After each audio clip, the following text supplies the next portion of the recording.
Thank you. Mr. Chairman,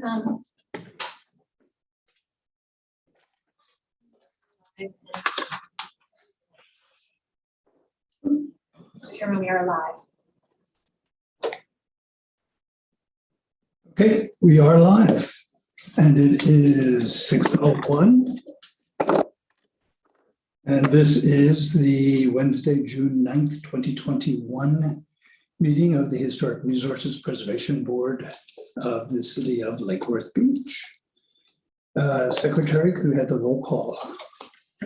Judith Fox. Here. Bernard Guthrie. I'm here. William Feldkamp. Here. Stephen Pickett. Here. Jeff Harris. Here. Bob Dorenzo. Here. You have a full board. Wonderful. Please rise and join me for the Pledge of Allegiance. I pledge allegiance to the flag of the United States of America, and to the republic for which it stands, one nation, under God, indivisible, with liberty and justice for all. Please be seated. Thank you. And thanks to our tech-enabled first row here, we have a live meeting with Zoom as well. Will there be any additions, deletions, or reorderings tonight? Not tonight, Mr. Chairman. Wonderful. Then can I have a motion to approve the minutes of the prior meeting? They were not included. They will be in your next meeting packet. Okay, so then we will not approve any prior meeting.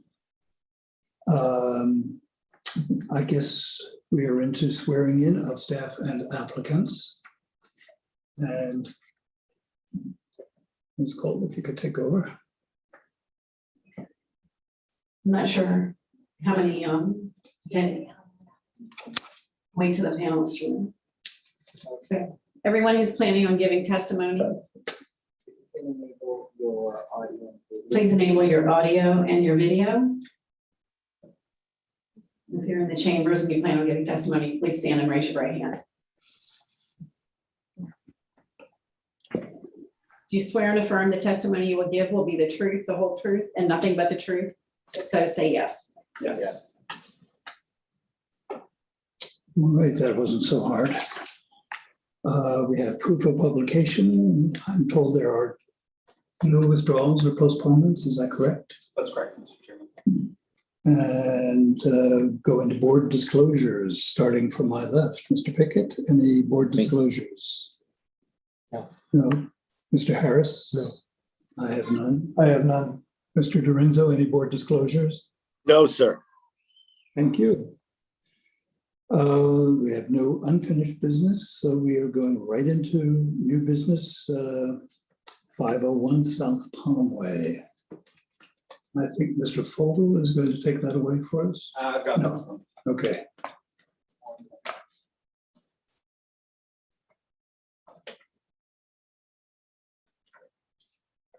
Well, thank you, Mr. Chair. For the record, this is Jordan Hodges, Senior Historic Preservation Coordinator for the City of Lake Worth Beach, and I'll be presenting this item before you tonight. This is HRPB 21-001-00156, which is a consideration for a certificate of appropriateness for the installation of garage doors at the property located at 501 South Palmway. The subject property is located on the the southwest corner of the 5th Avenue South and South Palmway intersection, and is located in the single-family residential zoning district. So the property at 501 South Palmway was constructed circa 1949 in a masonry vernacular architectural style. The original drawings are up on the screen and were located in attachment A of your board packet. But the plans illustrate a typical masonry vernacular building for the time, with smooth stucco exterior finish, flat white concrete tile gable roof, a screened-in front porch, and metal casement windows. Portions of the structure are also detailed in formstone, and a carport that you can see on the right of your screen was constructed also in 1949, but a little bit later, and that it was fronting 5th Avenue North. But many of you all will probably remember this project. It did come before you in 2019, and the board reviewed and approved the rehabilitation of the property, which included window and door replacement, Reconstruction of that front porch, the enclosure of the existing carport, and the construction of a new carport, two-bay carport fronting Fifth Avenue South. The property also received a complete interior renovation, but overall the structure does retain a very high amount of historic integrity of location, setting, material, and design. So here's a photo of that new carport visible from Fifth Avenue South. In the back, you can see the old single bay carport, and that was again converted into living space. But to make up for the loss of the feature, the project architect did design a reconstruction of that carport in a two-bay format, as you can see on your screens. In this view, you can see the carport is visible from the backyard. Again, where you see the sliding glass doors there, that was the original carport. So the property owners are currently requesting a certificate of appropriateness for the installation of garage doors. The proposed flush panel garage doors are shown on the right side of the screen. As you can see, they have kind of like they're a flush panel, so they're flat, really no ornament, and they have a kind of a wood grain look to them. But the city's historic preservation design guidelines on masonry vernacular structures, which was attachment D of the board packet. The majority of single-family post-war masonry vernacular structures featured integral carports under simple hip and side gable roof lines with flat white concrete tiles. And staff has some concerns that the request to add the new wood look overhead garage doors could give the carport the appearance of an enclosed garage, which would be atypical for the style, given that the carport has a flat roof and it has a semi-detached appearance and its prominence on the street. The HRPB also approved the construction of the new two-bay wide open-air carport, and again with a flat roof, to replicate the design and functionality of that original 1949 carport. Now, open-air carports are significant character-defining features for mid-century architectural styles and were commonly utilized as inexpensive ways to shelter vehicles from the Florida climate. Masonry carports from this era most commonly featured a flat or low slope shed roof and were supported by slump brick or stucco clad columns. And more elaborate carports from the period also featured decorative breeze block, louvered shutters, or metal screening in the side openings to add shade or security. As proposed, the applicants are not proposing to do anything with the open side or the side openings. So staff recommends that the board review the request to partially enclose the carport to determine if the garage or the addition of the garage doors would adversely impact the character of the historic resource. Should the board determine that the installation of the garage doors would not result in an adverse impact to the structure, we are recommending that the garage doors utilize a recessed panel, a flush panel, a vertical plank, or a ribbed panel design, which is what the design guidelines say is compatible for masonry vernacular structures. Illustrated on the right, you can see some of the most commonly permitted door types for this type of structure. Again, a recessed, a flushed, and a ribbed panel. The applicants have expressed that they are amenable to utilizing a design guidelines compliant door. What they are requesting is the flush panel. But again, they are requesting a wood look door. And although unpainted wood doors were common for carriage door configurations on Mediterranean and Mission Revival structures, wood garage doors on post-war residences were typically painted the color of the house or a complementary color. Metal ribbed and flush panel doors were also typically left in a clear anodized finish.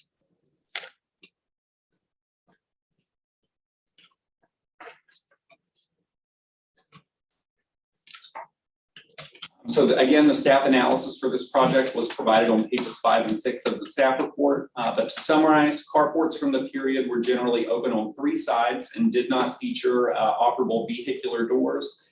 The visual design and arrangement of the space will be affected as visible from Fifth Avenue South.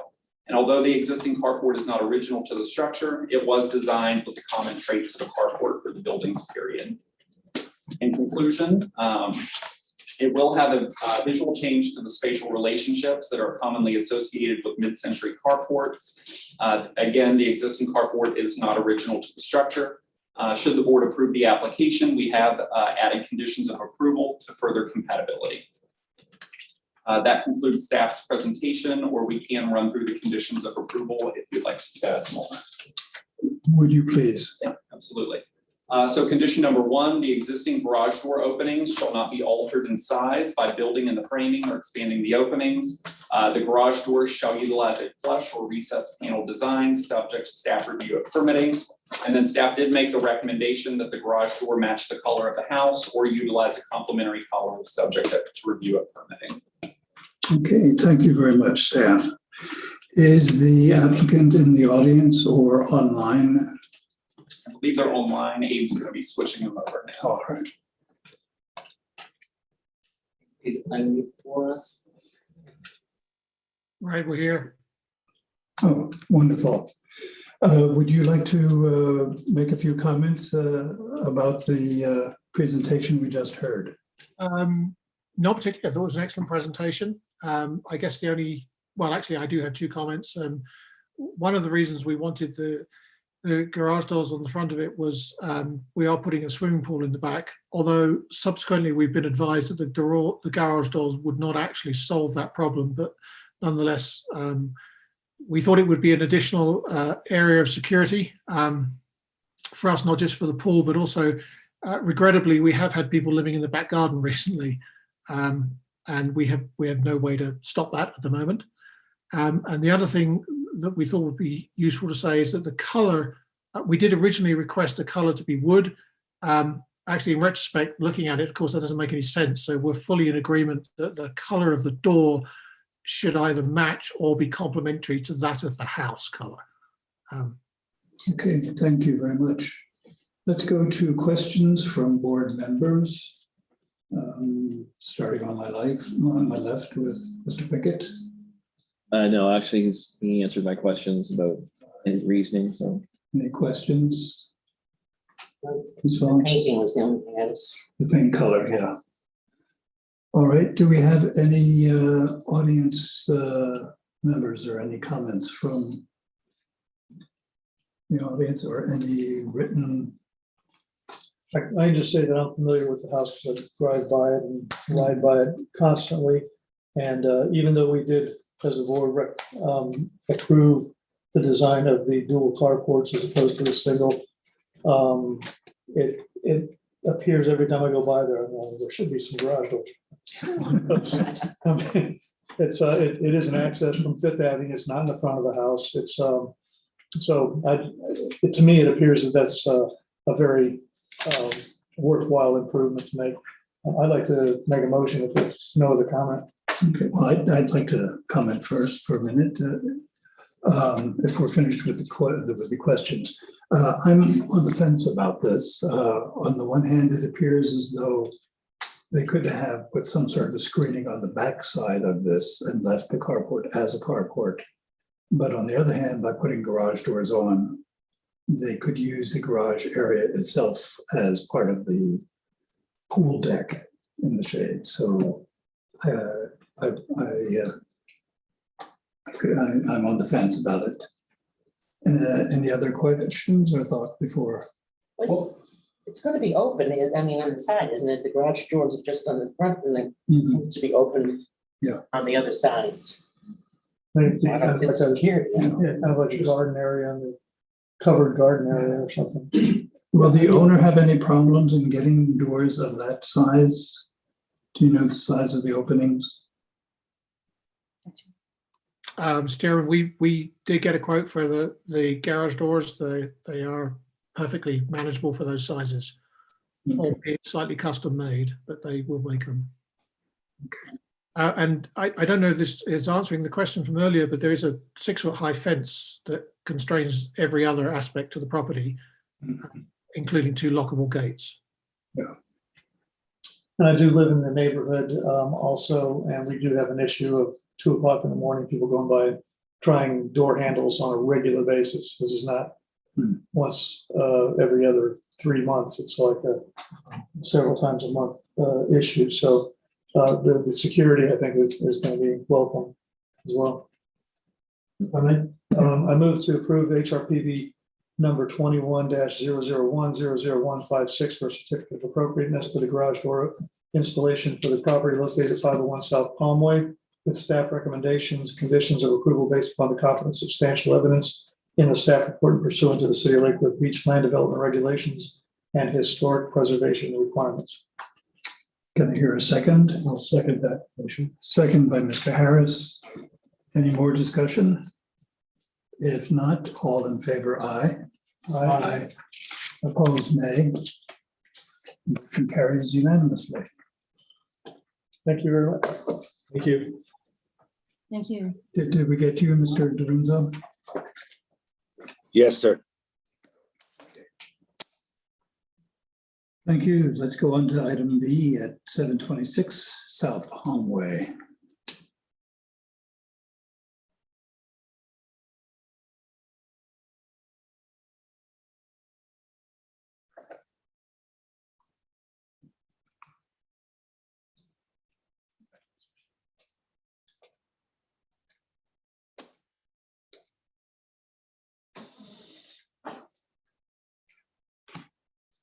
Good evening, I'm Abraham Fogel, Preservation Planner for the City of Lakewood Beach, and I'll be presenting this item for you tonight.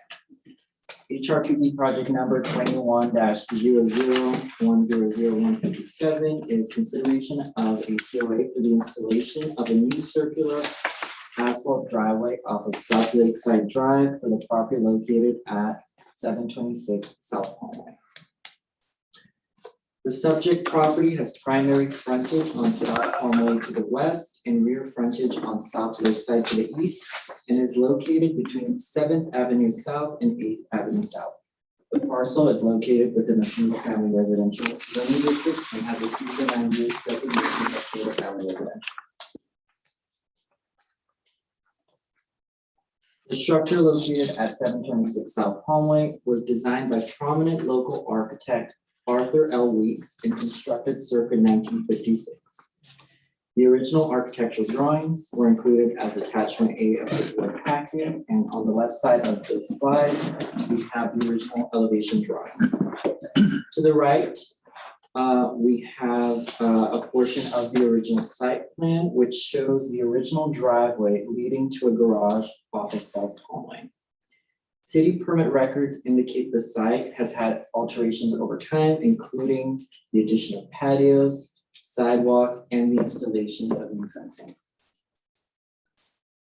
In addition to the existing front driveway, a survey from 1994 shown on the left illustrates that the parcel once had a circular driveway off of South Lakeside Drive, which has since fallen into substantial disrepair and appears to no longer be functional.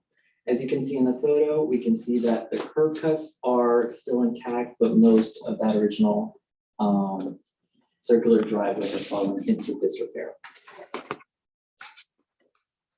Moving on to the request, the property owners are requesting again a COA for a new circular driveway. We see on the screen that site plan that is proposed.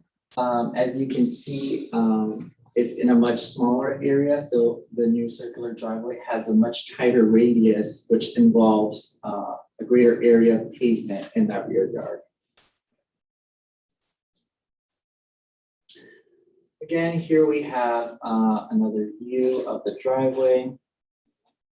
And again, as you can see, those curb cuts and the driveway has gone. If you can imagine it, the previous driveway would have extended past the area where the fencing is. So it used to have a much larger radius.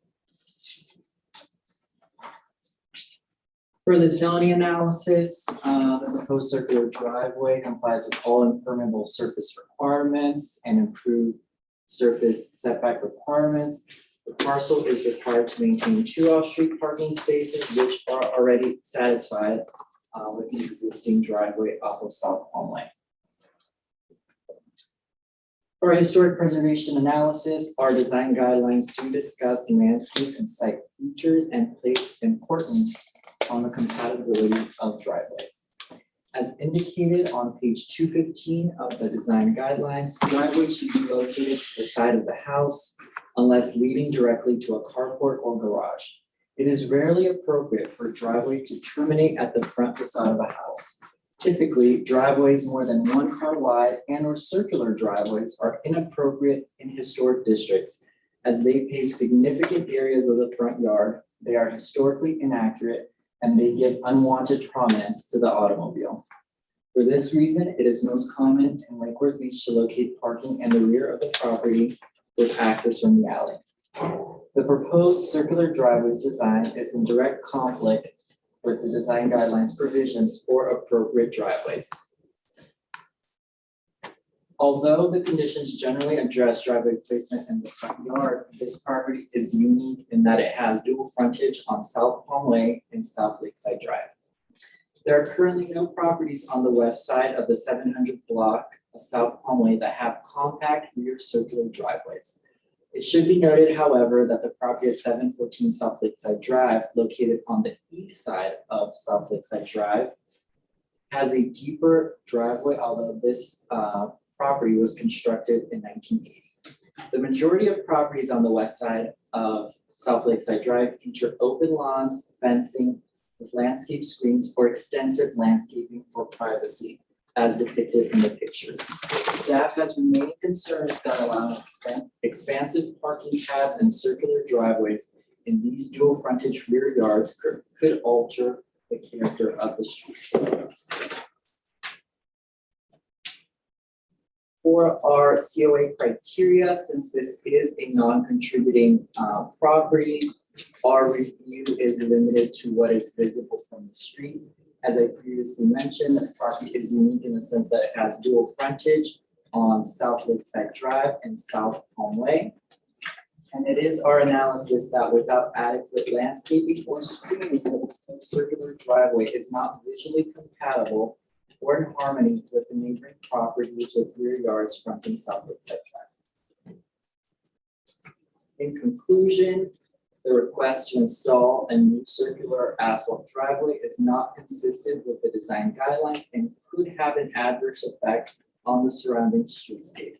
The HRPB has tasked in LDR section 23.2-7C7 shall review the application and supporting exhibits to determine if a COA for the driveway may be granted.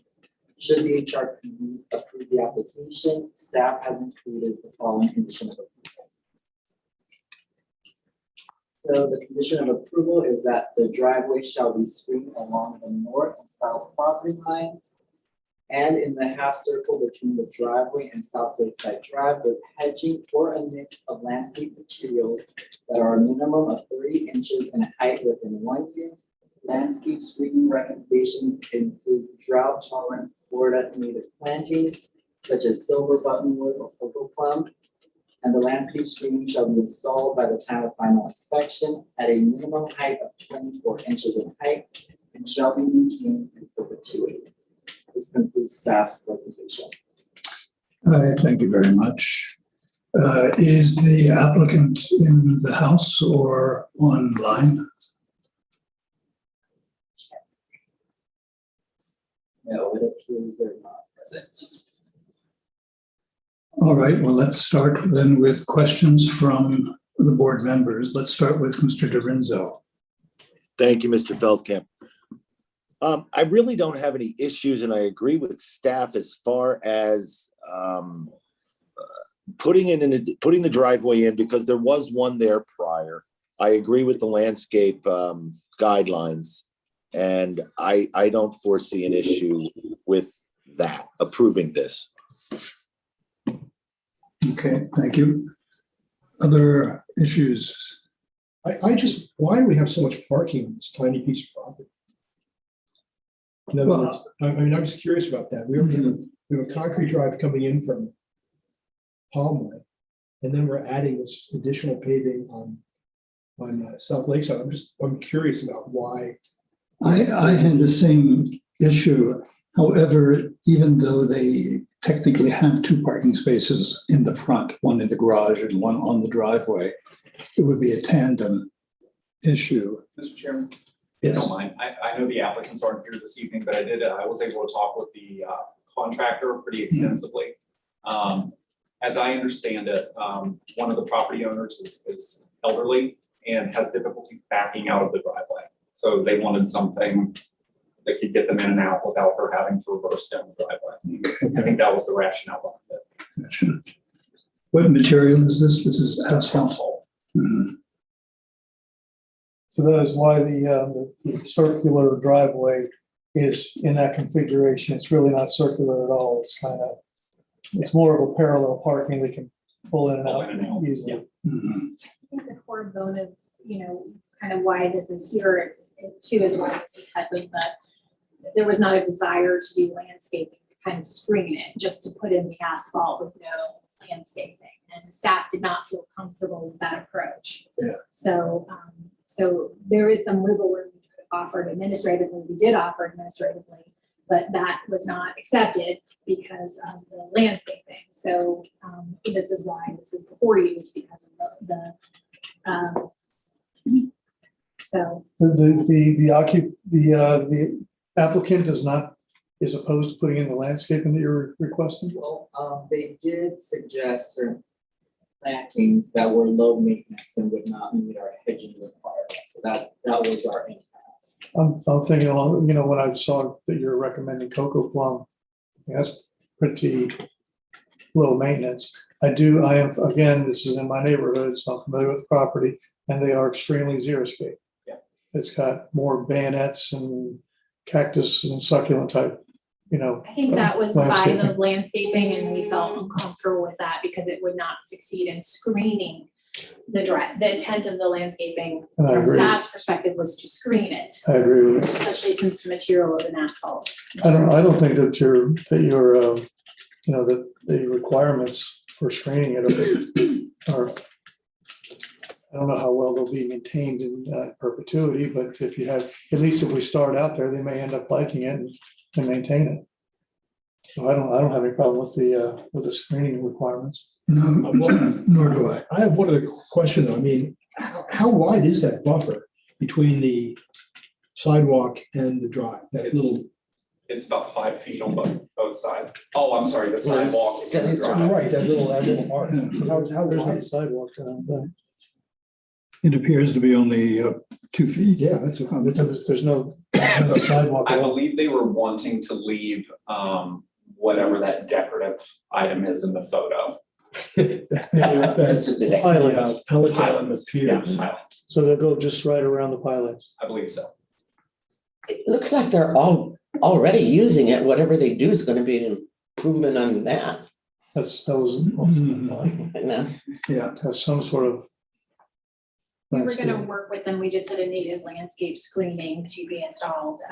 So we wanted something a little bit more than what they were proposing in the center, and we can work with them. It doesn't have to be cocoa plum, it just said a native drought tolerant planting. okay. With about 2 feet. We wanted it to kind of grow up and screen as much as possible. So we can, With a minimum of maintenance, apparently. Mhm. this is what we would always want, drought tolerant native Right. species. Yeah. It's just good practice. I'm not unhappy with the application for several reasons. First of all, it's reversible. It was there originally, it was gone, it's there, and some owner in the future may decide to take it out or change shape or whatever. It's not reversible. It is not on the front facade, so technically we're okay. And I'm happy to see the planting requirement that's necessary, so I have no problem with the application.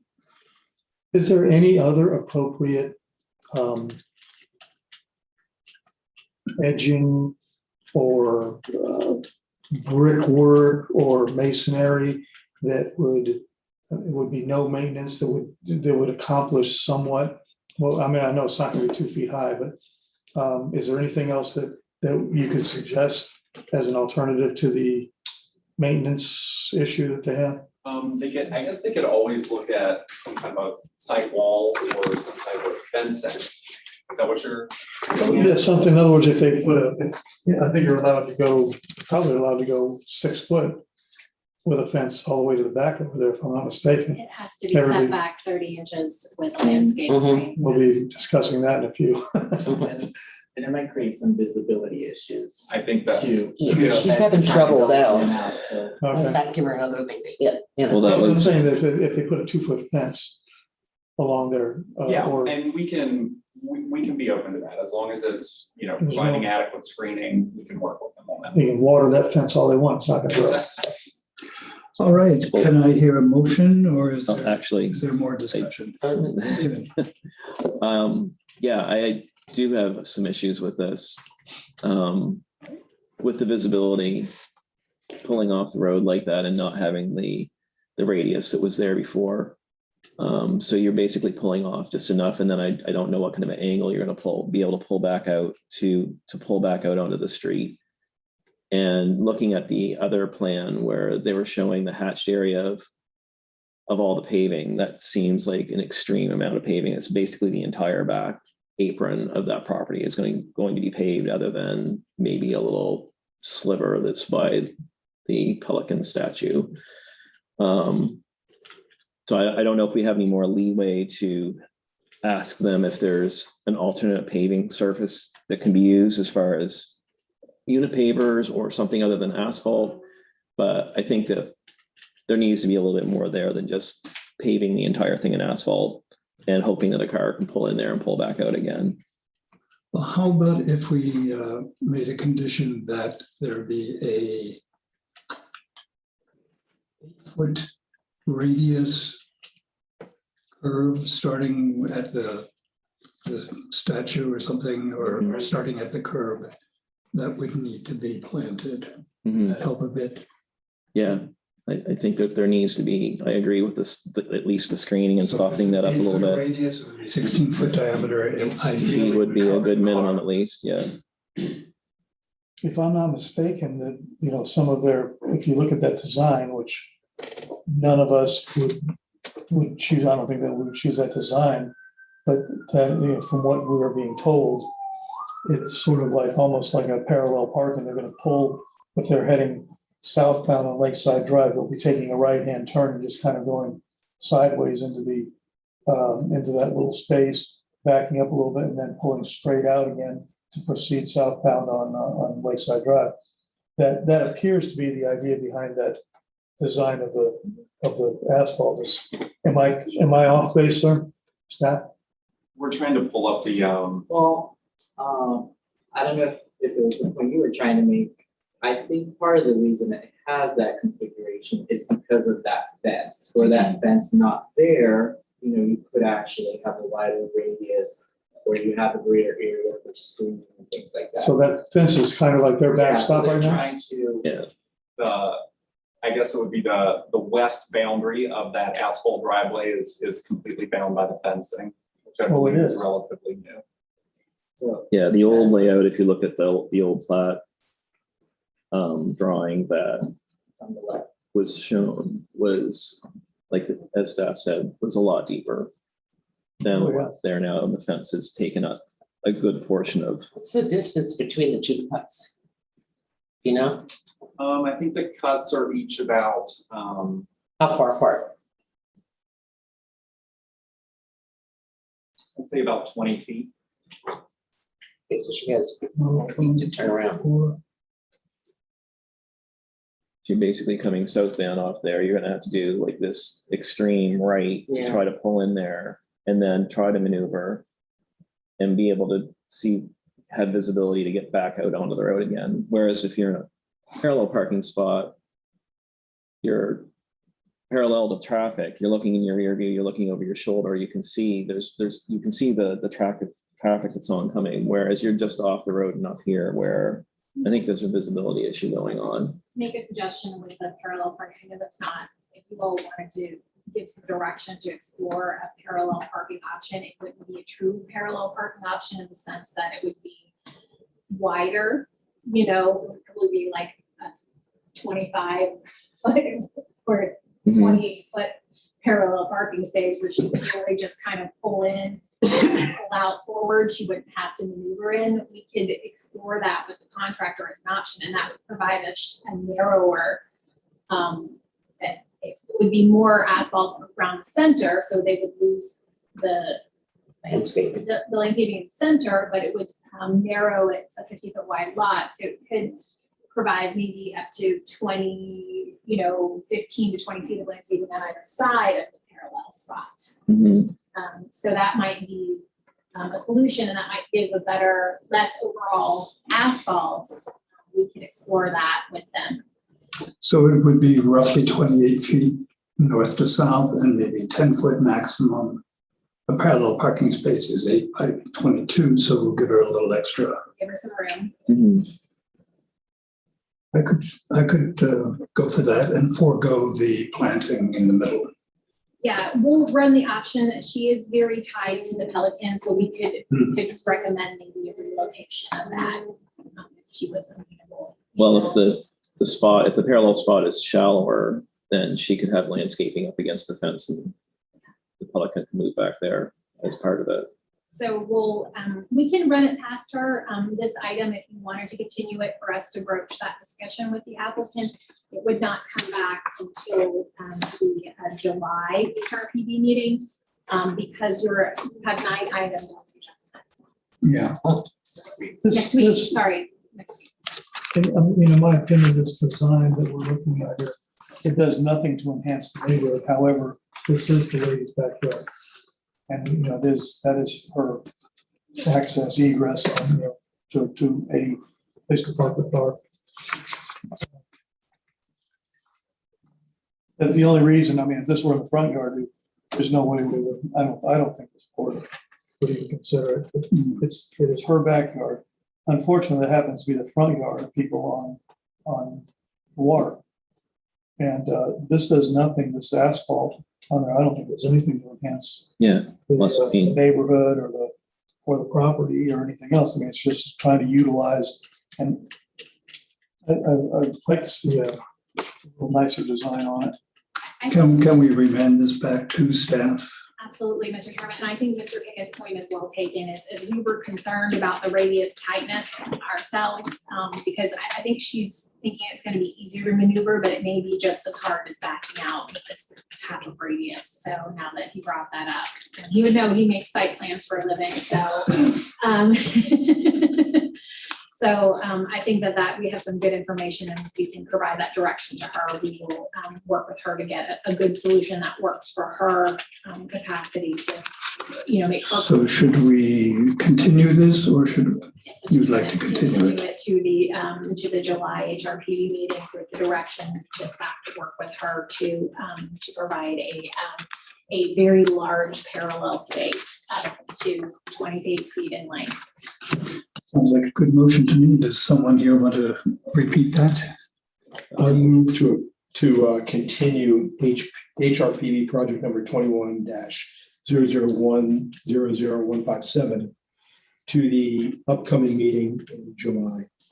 Second. Okay, motion made and seconded by Mr. Pickett. No more discussion. All in favor, aye. Aye. Thank you. Motion passes unanimously. Next project coming up, 301 8th Avenue North. Mr. Chairman, while I, All right. Mr. Hodges is going to present.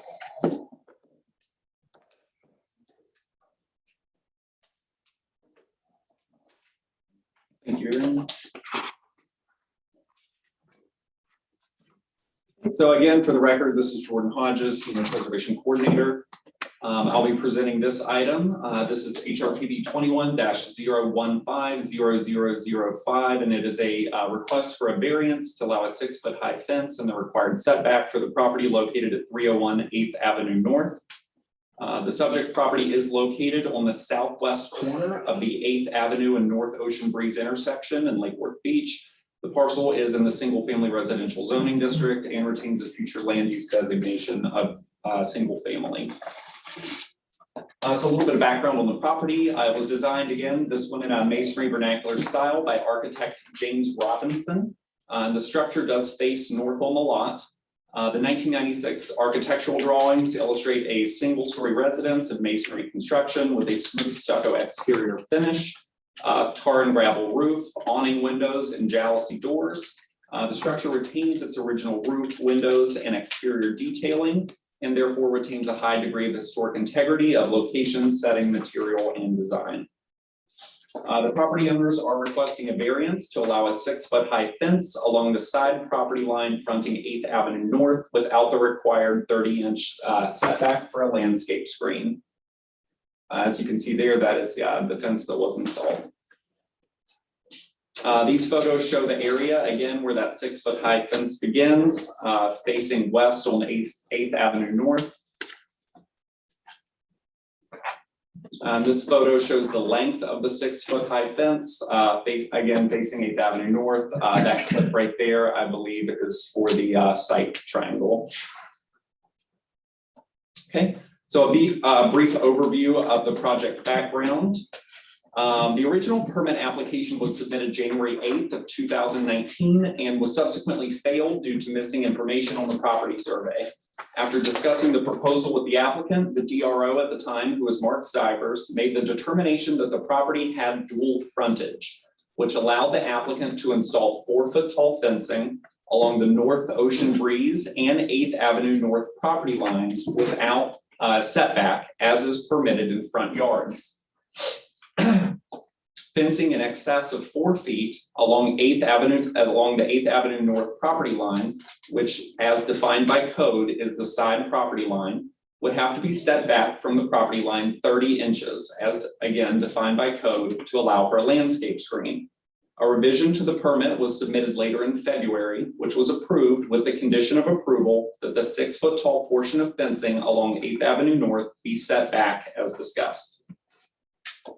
This was reiterated to the property owners on July 1st when Abraham Fogel and Aaron Sita engaged in a conference call regarding the fence configuration. It was repeated that any deviations from this code to allow a 6-foot fence on the property line would require a variance request. On July 23rd, another permit revision was approved, this time allowing a 4-foot tall fence along the property line. The city's legal staff also got involved at this time, who was Pamela Ryan. Again, got involved with the process and reiterated to the applicants that a variance would be required to install a 6-foot fence along the property line. On October 9th of 2020, another permit revision was submitted to install a 6-foot fence along the 8th Avenue North property line without fence or without landscape screening. And on October 16th, staff again failed the permit as the proposal was in conflict with the land development regulations. On January 5th, staff met the owner on site to inspect the fence. And on January 6th, again, staff approved a fence revision to install the 4-foot high fence along the 8th Avenue North in accordance with the interpretation given by the DRO. On April 26, 2021, a building inspector issued a courtesy notice violation because a 6-foot high section of fence was installed without the required setback in violation of the approved permit. The owner was given 30 days to correct the violation and subsequently submitted an application for a variance. So to recap, this application has received a substantial amount of staff hours and attention since January of 2019. The property owners were given direction and provided guidance on multiple occasions and chose to install the fence illegally in violation of the land development regulations. So the proposed 29 linear feet of 6-foot high fencing along 8th Avenue North is in conflict with the development requirements in the city zoning code, specifically height limitations for fencing in single-family and 2-family uses. So the property is located in the single-family zoning district, and based on LDR section 23-4-4 D1D, along side and rear property lines adjacent to roadways, except for alleys, a fence shall have a maximum height of 6 feet and must be set back a minimum of 30 inches from the property line, providing a landscape screen maintained at a minimum height of 24 inches. And again, what was proposed is that 6-foot high fence directly abutting the property line.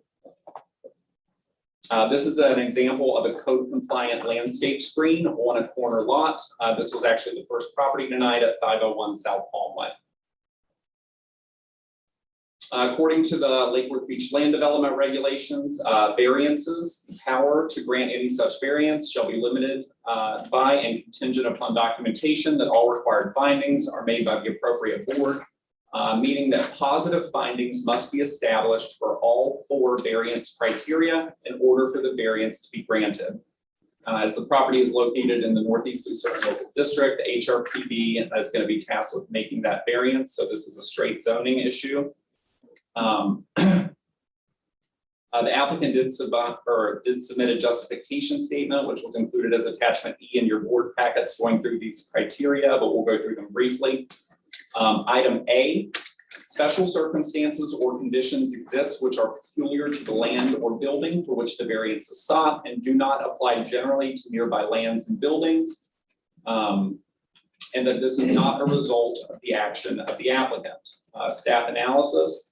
Homes located on corner lots are a common condition that apply to many properties throughout the city and within the Northeast Lucerne Local Historic District. The DRO's interpretation that the lot had double frontage allowed fencing along 8th Avenue North to have allowed fencing along 8th Avenue North to have a maximum height of 4 feet without a 30-inch setback for a landscape screen, or a maximum height of 6 feet with the 30-inch setback for planting required. As the circumstances for the corner lot are common and relief was offered through the DRO's interpretation to address concerns related to privacy, the proposed variance does not meet the intent of this criteria. Criterion B, that the strict interpretation of the provision of these LDRs would deprive the applicant of any reasonable use of land or building for which the variance is sought. Analysis, the property was constructed in the 1960s as a single family structure. Strict compliance with the LDRs that would require fencing along 8th Avenue North to have a maximum height of 4 feet or a maximum height of 6 feet with the setback, according to the DRO's interpretation, would not deprive the applicant of any reasonable use of the land, as it is a single family structure, does not meet criteria.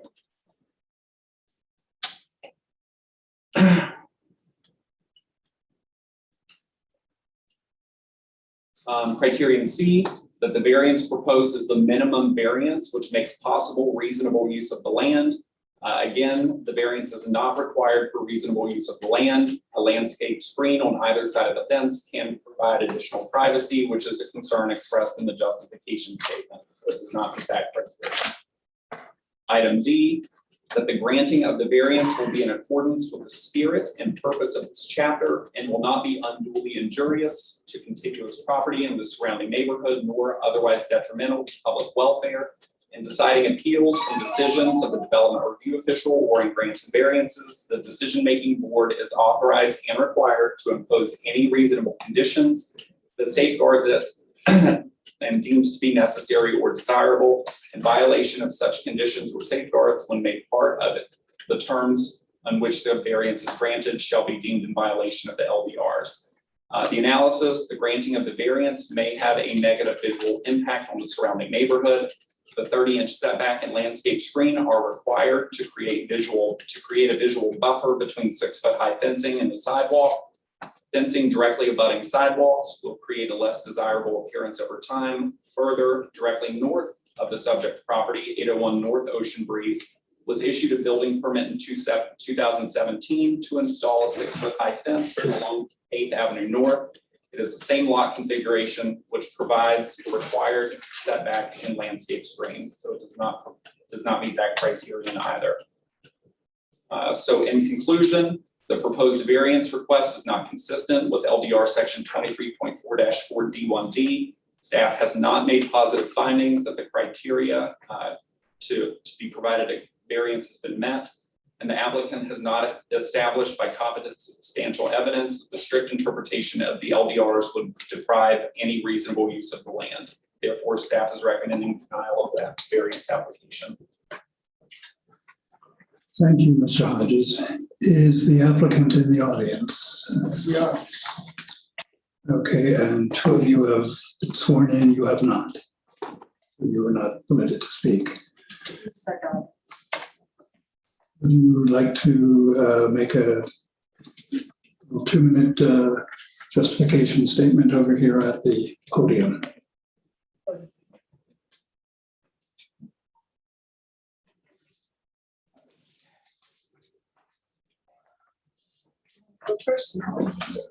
And is I'm the tip of the iceberg. We've- Mr. Chairman, they are the applicant, they are entitled to a 10-minute presentation. All right. from the get-go, from the beginning in 2018, we wanted to make sure that we did everything right. And in doing so, we asked Mr. Hodges to come out to look at our home because our home is positioned very uniquely. No, it's not. Well, that's There are many homes with the same configuration, but continue. okay. Well, then there may be other people in the same predicament. Our front door faces 8th Avenue North, so then technically our backyard would be the opposite side. That would leave us 6.5 feet from the edge of the building to the property line where we have a 6-foot fence to be technically our backyard. In that area there is insufficient room for us to conduct any kind of family activities, to put a kiddie pool, to have a barbecue, to gather some family. We have 2 sides. One is on Ocean Breeze and the other faces the alley. The side that faces the alley is the only usable place that we have to gather family. There's a beautiful mahogany tree for us to put some chairs out and to gather. The whole issue of what we're asking for here is for some privacy. Originally, we had no idea that the 4-foot fence wouldn't afford us the privacy that any resident deserves.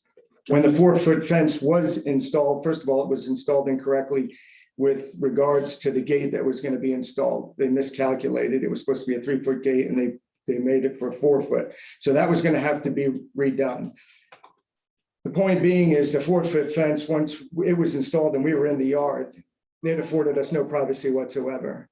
There were people walking by, looking over the fence. My daughter would be out there washing her car or trying to get sun or try to read a book.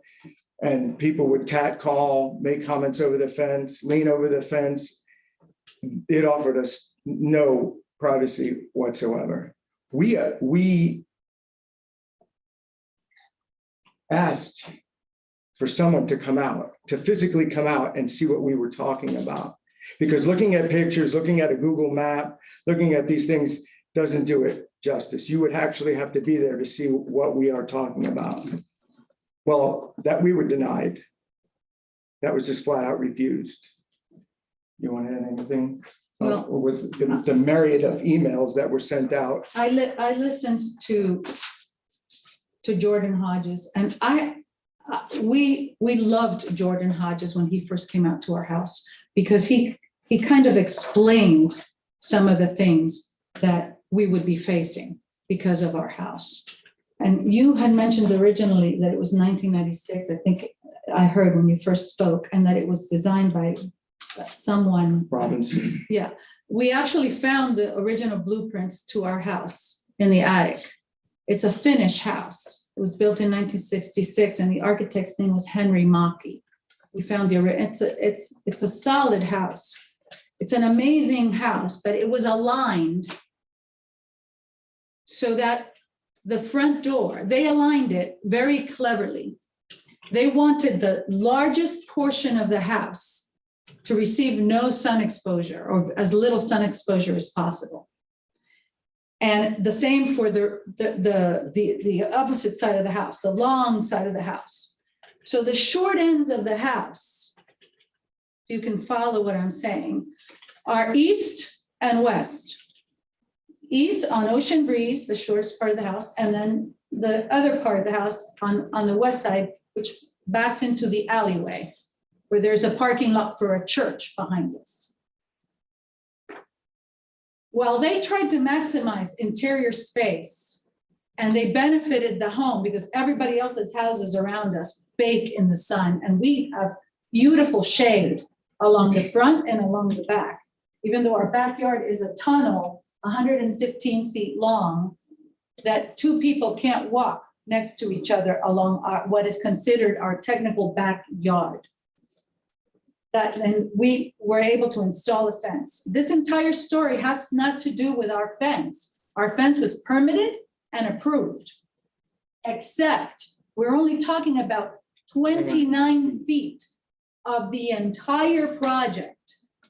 And the reason too for not having the setback was because it would keep the fence in line with the rest of the fence Correct. that was permitted and approved. Also, it wouldn't encroach on the existing trees that we have planted there and crowd that and not cause an issue with the gate situation. This, this house, because of how they maximized the, this interior space, and they use a very long, narrow lot.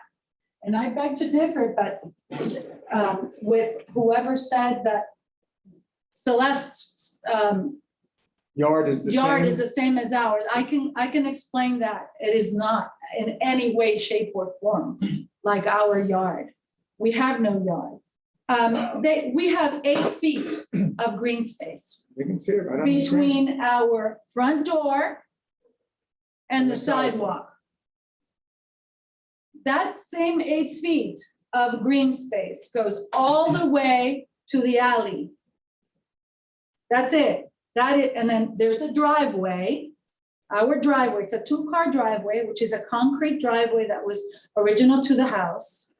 And on the other side of the driveway, there's a patch of green, not much of a patch, but where There's the mountain. one tree was planted on the entire house. That's before we bought the house. That one tree, which is, we have been nurturing it because we're tree people. We have planted 11 native trees on the property on Ocean Breeze, on the Ocean Breeze side, And 8th Avenue North. and along the 8-foot patch of grass on this side. Right there, actually, that looks way bigger than it actually looks. That is very, this is, Again, my point about pictures Yeah. being deceiving. this is why we wanted someone. And Jordan speaks very well and presented a very pretty fable. And I say this, I say this with respect, Jordan, because all of these dates that were quoted as to what this revision and that revision and that revision and this other thing that we did, the amount of effort, the amount of hours that myself and my husband have spent either on the phone or writing emails, communicating, begging, pleading, asking for Someone to come out and take a look at what Jordan we're dealing with. and Aaron Sita, from what I understand, lives 2 doors down from our house. I wanted someone to stand in my driveway. Our house also is elevated between 7 and 8 inches from the sidewalk. So everything's, those 8 feet slope downward. So when you're standing on our driveway, the sidewalk is actually 7 inches or so, between 7 and 8 inches down. Between the 8 feet and on the 8 feet of grass. There we planted a mango tree, a moringa oleifera, which is a tree that they call it the miracle tree. Frangipani and the. We're hoping it's a miracle. A frangipani and a lemon tree. Like I said, we planted we planted 11 native trees on the entire property. Our entire fence, once again, has been permitted and was permitted and approved. We are the last people who would attempt to violate a rule, an ordinance, a law, a statute, the last people. We worked for the city of Coral Gables for over 2 decades. We're retired from the city of Coral Gables, one of the most code-heavy cities, and it's used as a model, from my understanding, for a lot of other cities use it as a model for their codes and but I attended many commission meetings because some of them were very contentious, and they posted police officers and firefighters in the commission chambers when they became contentious. Go ahead, honey, I'm sorry. There is no hardship to anyone other than ourselves because of the lack of privacy. We have communicated with our neighbors and asked them. And every time someone walks by with their dog, they're constantly commenting on how much we've done to this house and how beautiful the house is, and that, wow, finally somebody loves this house. Right. Nobody has ever said, wow, that fence is too high. But we asked, people. Do you find that opposing? No, I think it looks great. I think it looks better than the 4-foot fence. I didn't understand why you had 6 feet coming up the alley and then it Correct. drops to 4 feet. It looked ridiculous. Because the angle, the angle of triangle of visibility that comes across from the alley and across touches upon 8th Avenue North. So it curves. My husband, you can't see, that's not a picture with the fence. It curves, so it touches. So then there is 29 feet left from where that angle, that 6-foot angle, which was approved, there's only 29 feet left. Well, they forced us to put a 4-foot fence that really behaves like a 3.5-foot fence because of the elevation of our property.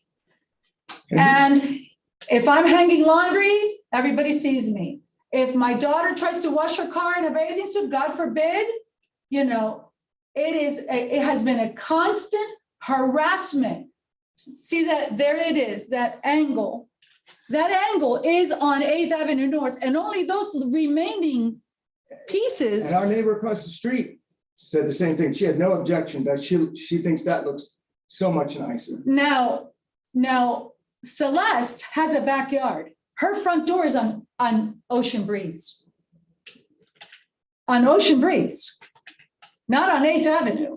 So that is her backyard, and she has a very spacious, wonderful backyard. And lots of privacy. And lots of privacy. This is the only area that we can use for a backyard. The other And side. yet we're not afforded the same privilege of having privacy. And ladies and gentlemen, We wouldn't be here today if somebody from that department would have come out physically and stood there and looked at it and discussed it with us. But it was flat out refused. and the other thing Except is, for Mr. Hodges originally in Yes. 2018. Yes. He was Kind super enough. kind. He came out, we had great discussions, and he sympathized. He said, yes, I understand. I see what you're dealing with here. we met twice with Mr. Peter Ringel, also in December of 2020 and in February. Mr. Ringel said, this is ridiculous. He had no problem with it. He drew it out. And and helped he- us submit it. He said, I and- can't make the decision, but And- I agree with you. And then it went to whoever the power is, and we were rejected. We haven't given up, and there's a thing about someone who feels victimized. They don't give up. They tell the same story over and over and over and over again until somebody hears them. That's why the man hours that they talk about, what about my hours and my husband's hours and my daughter's hours? And we could print you out 70 pages of emails going back and forth from the mayor, the city manager, all of the people in their office. And Pamela Ryan sent us, we called Mr. Bornstein. I called everyone. I tried to get everyone to come, anyone to come and stand in our situation and see, wow, What would you do if this was your backyard? How would you feel? everyone in the entire planet deserves a little bit of space to sit with family, to read a book, to just sit without people staring at you every time they, and we have no backyard, 6.5 feet of a backyard because of the way this architect placed the house. And our front door, because it is on 8th Avenue North, we have 8 feet of frontage, 6.5 feet of backyard, 2 side yards, one that is useless, and the other one, which faces the alley, is usable, even though it's tiny, because we have 1 tree, 1 driveway, and the same 8 feet that comes from the front door all the way. Where those trees are planted. Now, a 30-inch setback, yeah, we could have had the 6-foot fence with a 30-inch setback. We only have 8 feet of green. You take away 2.5 feet, now we have 5.5 feet of green. And it's right on top of the And trees that are We are, young and thriving, and they're gonna be Thriving. a lot bigger when they They're- get older. 2 of them are over 10 feet tall, and they're this thick. They need space. We explained, please, we can't encroach on our trees. When I was on that phone meeting with Aaron Sita and Abraham Fogel, and Abraham did come out at the end and and I guess he wasn't allowed to talk to us. Even when he came out to close out our permit in January, we tried to get him to come to the Yes. driveway, and I don't know, he was told, whatever, but I was told, forget it. Forget it. We're not doing We're that. not We're not talking. talking about it. We're signing this and we're done. and here. we're done. That was it. We cannot possibly place a landscape barrier in order to have a 6-foot fence. And even if we did, Okay, your time is up. I'm sorry, okay. Thank you. We appreciate it. Very good. Okay, let's move into questions from board members. Applicants, if you stay up there because the board members might have questions Oh, for you. sure. All right. Who wants to start? I mean, this is more of a landscape thing, but I really have some comments. Why didn't you apply for the variance Oh, when that's they told, wait a second. Why didn't you apply for the variance? Because you've been told over and over and over and over and over and over again by everybody that you contacted that you cannot do this unless you go for a variance. From the very beginning, it appears that you were told that you cannot do this without a variance. No, that's not true. That is a bald-faced lie, sir. This is why. So you were told that you could put a 6-foot fence right up against the sidewalk? Mr. Ringle sat with us. Answer that Mr. question, please. That's not Mr. Ringle's thing. That's No, a we're zoning gonna issue. answer. No, we sat with him and asked about it. He said, go ahead and submit it. Let's see if they will approve it. No, And they did. he's talking about now. No, But no, no, why? no, I'm talking He's about the very talking about beginning. the very beginning. I'm talking Because- about back in 2018. This has been going on for a while now. Right. And I've listened to what you've had to Yes, say. yes. And I've seen all of the, to tell you the truth, when I'm coming into this, because I've gone, hold on. I'm sorry, I'm I've very gone, nervous. I've gone, Or you're going to sit down. I've gone by the property and I was, I understand you've got I happen to think that their house is situated on the side, it's up in the front, and they do have some special circumstances. But it seems to me that from everything that I've been reading and the backup that I was given and the pictures I've been given, that you were told from the very beginning, and Pamela Ryan, the city attorney, told you that the only way you're gonna get this is with a variance. Okay, And instead of applying for the variance, why didn't you apply for the variance? better answer. I'm going to tell you, that is not the truth. We were not told from the very beginning. I'm not making a 20 statement, I'm asking a No, question. and I'm going to tell you the truth. This was not what happened. When I first heard about a variance was from Erin Sita during our phone meeting. That is the very first time I heard the word variance. And you know what she said to me? She said, the variance, and I said, how do we file for a variance? It'll be $500 and $1,500 to appear before the board. It'll cost you $2,000. If I could respond, No, that's all right. Well, That was for my family, that was a king's ransom. And I believed her. We believed her. This is why we didn't file for a variance then. Now, Okay, thank you very much. You answered that. Let's have Masita respond. so when we had the phone conference, this was one of my first weeks here, and what I explained was that I didn't know the exact fee, but that in jurisdictions where I had worked previously, a variance had a fee of approximately $1,000 to $1,500 with advertising fees from between $250 to $300 to $400. And I said that we would research the fee and get back to her if she wanted to. And she said, absolutely not. And then we tried to explain the fee and correct the error later in other phone calls and correspondence and because I had So what- spoken. what is this fee?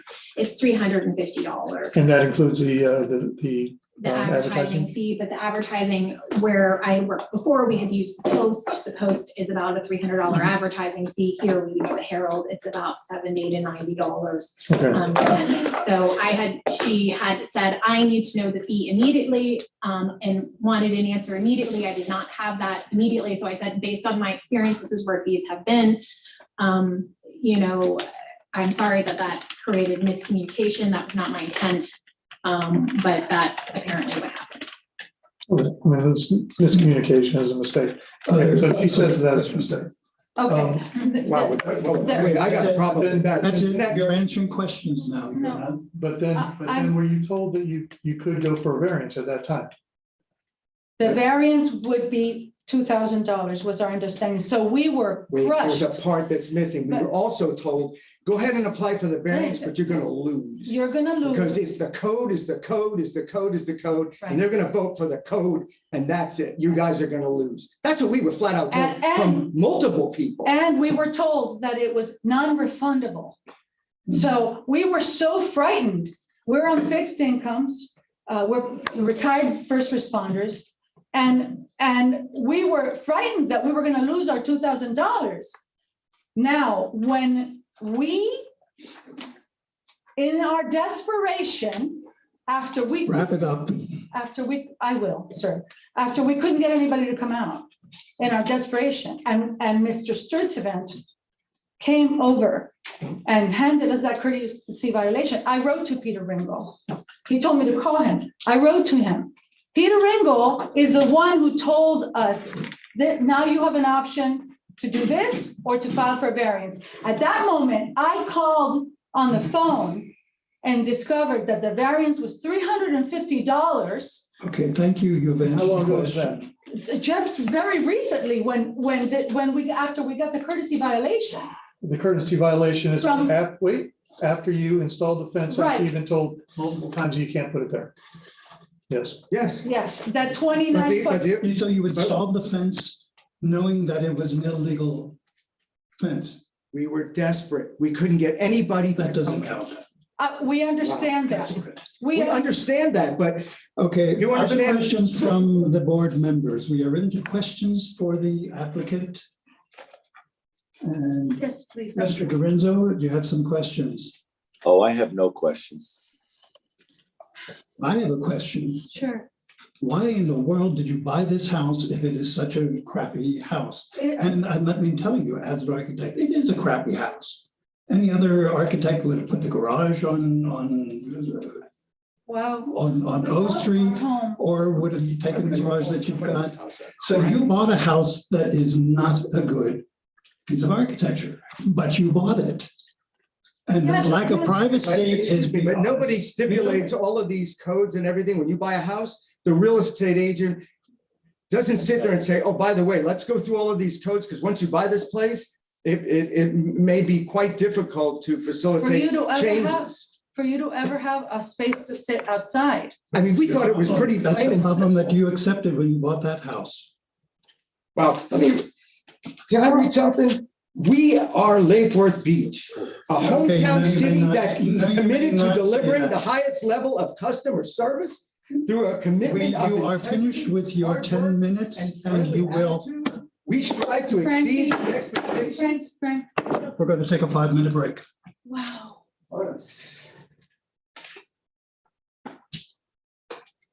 5 minutes. Oh, my house crappy too. Really, Jordan?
2 minutes to go.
Okay, we can continue.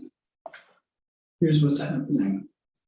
You have had your 10 minutes to make your speech. We have had questions from board members. We will go now, and I'm asking for the attorney to back me up or tell me that I'm wrong. We will now go into comments by for and against. And I think we have some comments to be read into the record. Public comments. We'll move to public comments now. After that, we will go into an executive section, in which time we will not be allowed to speak. We will discuss the project amongst ourselves, and it will come to a vote. And that's the way it will go. So we do have, I know you have some neighbors who have written public comments, and I assume they need to be read. So, Secretary, please read the public comments. So we have two. I believe they may have been included in the meeting packet if I'm not mistaken, but we'll go through them at any rate. And forgive me if I mispronounce the name. This is from Avra Brahimi. And the address is 730 North Ocean Breeze. Dear sirs and madams, I'm writing to you after receiving a courtesy notice in regards to a request by Frank and Giovanna Pasquarella to allow a 6-foot-high fence in the required setback for the property located at 301 8th Avenue North. As an affected party, I would like to voice my support for this request to be granted and allow Frank and Giovanna Pasquarella to install the 6-foot-high fence. Thank you for your time and consideration. Sincerely, Avra Brahimi. The second is from, I am Aaron Black, owner of 726 North Ocean Breeze across the street from the property requesting the variance. I support their request. The owners have been beautifying their property for months and continue to improve the character of the property while keeping in line with historic precedents. They have a right to privacy and the variance should be granted. Thank you, Aaron Black. And that is what we've received. Thank you. Are there any other comments from the public here or on Zoom? Hearing none, we'll go into executive session and discuss this project as a board. Who would like to begin? It just seems like anything that could have gone wrong with this project went wrong with this project. I'm looking at, I mean, from the very beginning, and it may sound judgmental or whatever, but you bought the house just several years ago. You're talking about how it was, you know, a very cleverly designed house or whatever, but you also knew what space was in that yard when you bought the house.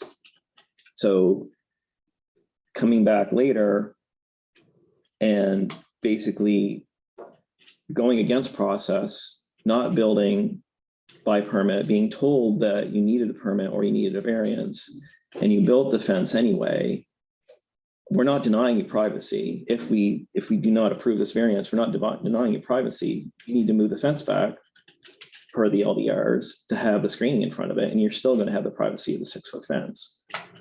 I just think that your actions were not appropriate as far as just, you know, it came across to me as I'm going to do it and I'll ask for forgiveness later, and I'm not good with that. Thank you. Other board members? I understand the need for privacy. I mean, I get that, having lived in condos and being exposed. Is there another way, because we seem to be oil and water here, that we could get some privacy with maybe the 4-foot fence and some vegetation that would provide privacy? Well, that's the code. Yeah, I mean, certainly they could have put up a ficus hedge, a cocoa plum hedge that goes up to 18 feet. Backside, yeah. But they had to, without approval, they had to put up a fence and come back to us and ask for forgiveness for something they did that was against the Well, they can purpose. still have the fence, they just have to move it back. Yeah, Right. and they could have moved it back using all this money that they've spent getting the various things. That would have probably paid for moving it back. They knew when they bought the house that the garage, I mean, looking at it, if I had the house, I would have taken the garage door and moved it around to the 8th Avenue side so that at least I had a private backyard. But they bought the house knowing what they were getting. Mr. Harris. I think what said earlier is really the most germane thing, is that, again, it comes down to the fact that, and we always seem to get these cases. I mean, for the last 4 to 5 months, we've got cases where people have come in and they basically pled ignorance to the rules and then are looking for forgiveness. So clearly, the issue is that now the fence is in the wrong place, and I don't have any sympathy for that. I mean, it could be moved back. It might require moving some of the landscaping, transplant some of the existing trees and move them into new locations. But that wouldn't have happened if there was just a little more forethought into what the ramifications would be by just jumping ahead and putting the 6-foot fence in. Now, having said that, am I right or am I wrong in saying that if the fence were 4 feet in that location right now with meat code? So I agree. That is correct.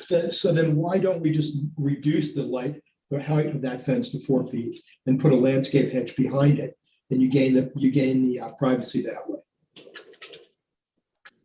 Well, that doesn't require a variance or anything. It's just, No, they just have to it meet the doesn't require code. anything. No, I mean, Mr. a variance, Burns, do you want- one final comment, I'm sorry. Oh, I'm A sorry. variance, every place I've ever been, a variance requires a specific set of criteria to be met, just like we do here now. And in many cases, they're much more difficult than this. They usually require some sort of physical handicap or something that really requires some extra thought or attitude or whatever you're looking for.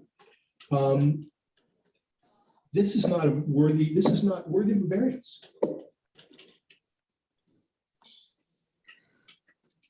Mr. Dorinzo? I agree with my fellow board members and staff. I'd have a little more leniency or sympathy if there was no sidewalk there. We all live a few blocks away. I do live on a corner, and if the sidewalk wasn't there, you could put the landscape where the sidewalk was and all of that. But I'm just going to say I agree with my board members. I agree with staff at the moment. Thank you. Mr. Guthrie? I came into this meeting because I went by the property and I saw what conditions you're talking about, and I was really kind of sympathetic to it. I was gonna say you do have a house that sits up close, but from what I've witnessed tonight and what I've seen, through everything along here, that in every way, it was like everybody's butting heads over here and nobody's trying to help. This board could have found a way. Okay, there's no way that they could approve this without coming in front of the board. There's just no way they could have done it because it does not meet the rules that are set forth for every other property in the city. Okay, every other property has got to go by the rules. And then if there is a hardship or if there's a reason for it, you come in front of the board and say, okay, these are my reasons. What do you think? How can you help me? How can you grant me some relief?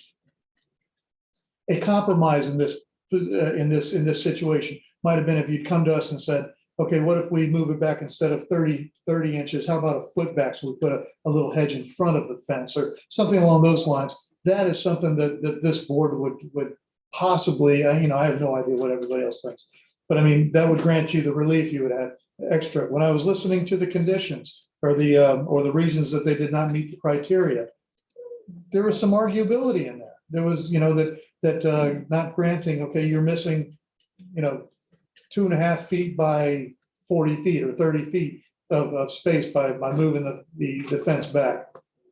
But the amount of time that our staff has spent and the 70 pages of emails and the calling the city manager and calling the city attorney and getting everybody else involved with this thing. And I'm sure that some of it might have been a little contentious. Okay. And then going ahead and through arrogance, going ahead and installing the fence after darn well that is not allowed, not approved or anything else. It was, it shows a lot of disrespect for the staff, the rules, the everything else. Like I said, coming into this, I would have actually, looked at the situation. The house is close to 8th Avenue, and it does go up and down. Some of the things they're saying are not quite accurate either. There's no privacy if you're coming in from federal highway. There's no fence across, there's no gate across or anything. You're looking right into your backyard, if I'm not mistaken. That's what I saw. So I'm looking at this thing trying to look at it from any angle to grant relief.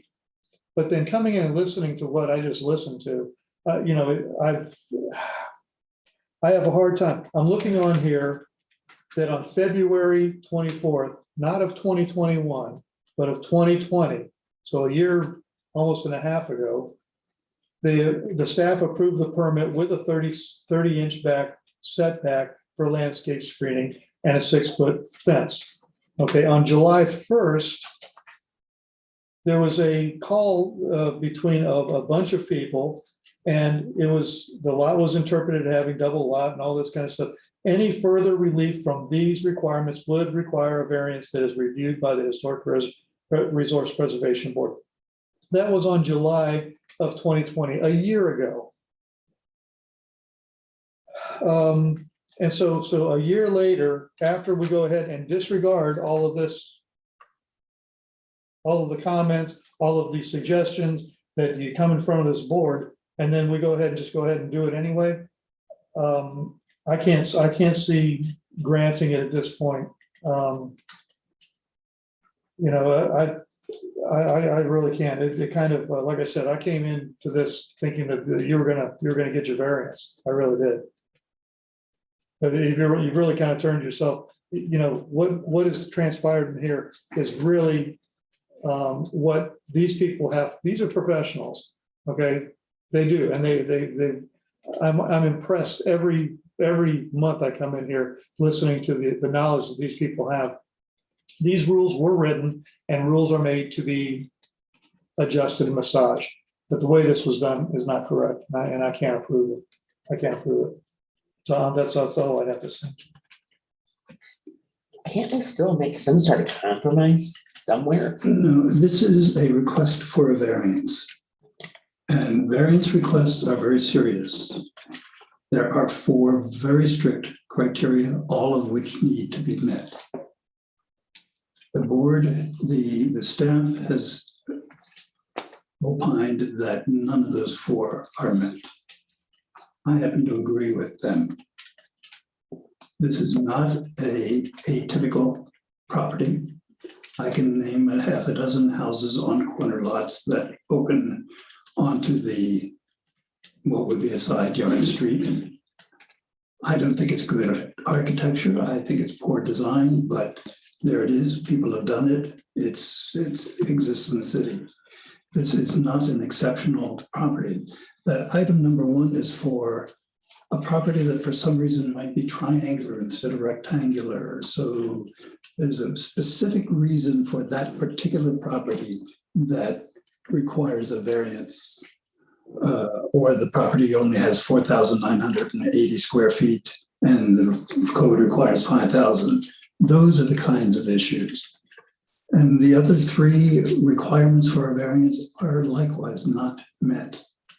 And perhaps if you want to take this further, we need to specify exactly how it is not met. But let me advise you that if you want to take it further, you still have a house that now has a code violation on it. It would be difficult or impossible to sell the house, refinance the house as it is now.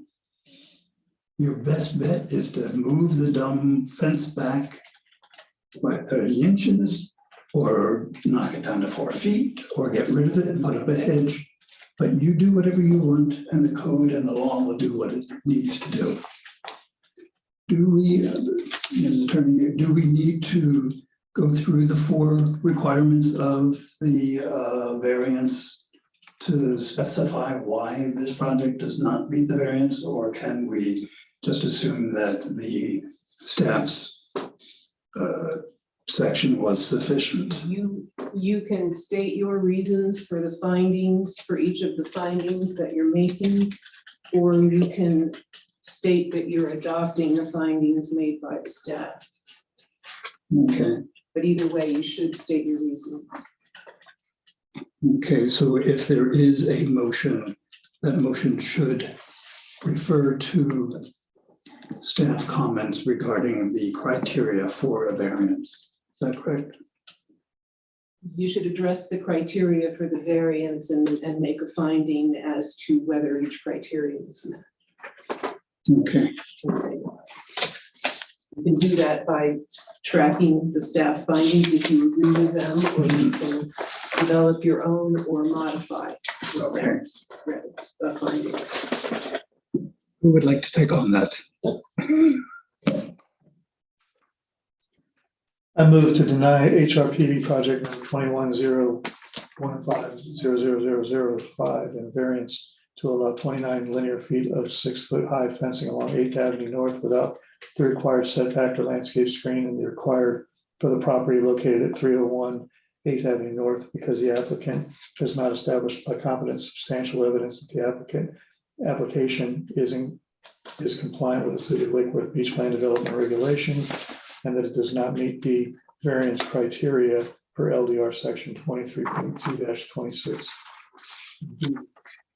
And the four criteria that were under analysis by staff, and that this board find that staff agree that staff's analysis of the criteria have been are substantiated. Second. Second by Mr. Dorenzo. Any additional discussion? Then all in favor of the motion, please say aye. Aye. Aye. Opposed, nay. Motion carries unanimously. Thank you. Let's move on to, what's our next project? Item D, Mr. Chairman. Yes, item D.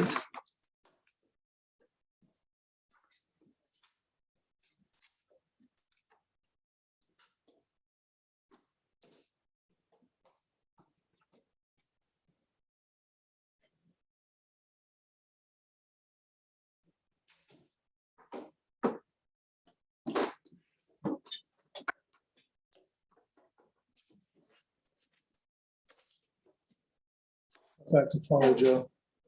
It's a tough act to follow. Yeah, I know. This one's not quite, not that bad. Okay, again, this is Jordan Hodges. I'll be presenting this item for you this evening. This is 21-001-00118, and it is a consideration of a COA for partial window replacement at 1420 South Palmway. So the property has frontage on South Palmway and rear frontage on South Lakeside Drive, and it's located between 14th Avenue South and 15th Avenue South. Again, this parcel is in single-family residential and contains a future land use designation of single-family. So the building was constructed in 1978. The original architectural drawings illustrate a single-story building of masonry construction, smooth stucco finish, and a white cement tile roof. The fenestration consists of awning windows, solid doors, and jalousie doors. So the plans here show awning windows in single, paired, and triplet configurations with 2, 3, and 4 light patterns, all depending on the height of the window. So as depicted in the current photos, the windows on the front facade were actually installed as more decorative colonial awnings with 12 and 6 light patterns. You can see the larger 12 lights over to the left, and then the smaller 6 lights over to the right in that triplet formation. So just a recap on those window types. Awning windows gained widespread popularity in South Florida throughout the middle part of the 20th century, as the operability of the windows allowed for the full window opening to be utilized for ventilation. On the left, you can see that typical awning window design with the long horizontal panes stacked on top of each other. And then on the right, you can see what are commonly referred to as Sorry, I got excited. as colonial awning windows, and these are your typical horizontal pane awning windows, but they utilize vertical muttons to create the appearance of divided light windows. And they were used on more traditionally inspired buildings from the period as we kind of segued from the horizontal modernism of the 50s and 60s into a more traditional approach in the 70s and 80s. Second. So the current request is for a 2-part horizontal roller on the window on the left. I guess it'd be the window on the right of your screens on the left of the house, and then a 3-part quarter, half quarter configuration for the other opening. The proposed configurations are full view and do not attempt to replicate the windows being removed or a compatible alternative per the design guidelines. So here's some close-ups of those windows. Again, you have kind of the paired 12 lights off to the left, and then a triplet of the 6 light windows to the right. Okay, so pages 198 to 201 of the Historic Preservation Guidelines give us our guides for window replacements, and examples are provided of most successful, successful, and unsuccessful replacement. So this is one of our ways of doing kind of a more successful replacement of what is currently there. So this facade of this house is repeated pretty consistently throughout the South Palm Park District, to where you have that kind of narrower triplet of windows on that projecting facade and then larger windows on the recessed porch. So this option kind of replicates what appearance it has now. So it's a 50-50 horizontal for that horizontal roller for that taller opening with divided light patterns replicating the existing 12 lights in each sash pattern. And then on that triplet configuration, that is a XOX roller. So the windows on both sides, on the far side, slide behind that middle one. And those would each have a 6-light pattern on them, which kind of, gets back to the current appearance. The alternate for that, option B,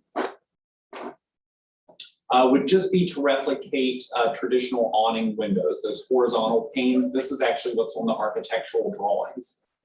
So again, on the kind of taller window, you would use that XO roller with probably 4 or 5 lights per sash. And then the photograph example is a little bit different light configuration, but that's still how awning windows are replicated. On that triplet configuration, you would again use the XOX configuration with just the horizontal buttons to get back to the awning window appearance. So again, this is a non-contributing building, so only alterations that are visible from a street require a COA. So these are the only 2 windows that are going to require a COA for the property. And again, the proposed change is to a primary facade, and the requested application is in conflict with the design guidelines. So in conclusion, staff recommends approval of the application with conditions that alter the appearance of the proposed replacement windows for the front facade to satisfy historic preservation requirements. Staff does recommend options A or B as presented, which replicate compatible alternatives. And again, if we can let me flip back to the, just to give you a better idea. This is what the applicant is requesting, which is a 50-50 full view window in that opening that's in the recessed front porch, and a quarter, half quarter configuration on that kind of longer, narrower window. Is this a mirror here? It's actually twisted around, or is this accurate? I think, so this house is, again, replicated several times throughout the districts. I don't know if the same It's plan was backwards. just, yeah, it should be flipped in actuality, but it's, yeah, this was the plan set, so I guess they built it in reverse. So the only change to the actual window type would be that kind of narrower, more horizontal window where the applicant is requesting the quarter, half quarter. The 50-50 window in the recessed porch is fine. It just needs a divided light pattern. The narrower window would switch to that third configuration instead of a quarter, half quarter. That's all staff's. I can go through the conditions of approval, or we can go ahead and talk to the applicant. Do the conditions of approval. Sure. So number 1 is that the windows shall have a clear anodized or white finish in terms of the frames. The windows shall be installed and recessed into jambs. That's a standard condition. Number 4 is our glazing requirement for the 70% visible light transmittance. And then number 5, we're giving the applicant the option of using A or B. It is a contributor, it is a non-contributing building, so you have a little bit of leeway with what to play with, as long as it's design guidelines compatible. All right. Is the applicant in the house? I am. Say your name and Yes, we do have a presentation. All right. Hi, my name is Joseph Patton. I'm the property owner. I'm a professor of business at the College of Business at Florida Atlantic University. I moved here about 5 years ago with my wife and then 3-year-old son, who's now 7-year-old. Mellow yellow is the property, which We saw that. Yeah, Mr. Patton. So I promised, I don't know if it's 2 minutes, but I'll keep it pretty close to that. You have up to 10 minutes, but I don't think you'll need it. But my wife did instruct me to thank you guys for all your work. Very appreciative of all the efforts to keep Lake Worth Beach nice. So here's the property, our property. When you see it from the street, you really can't see the windows, to be honest, at most angles.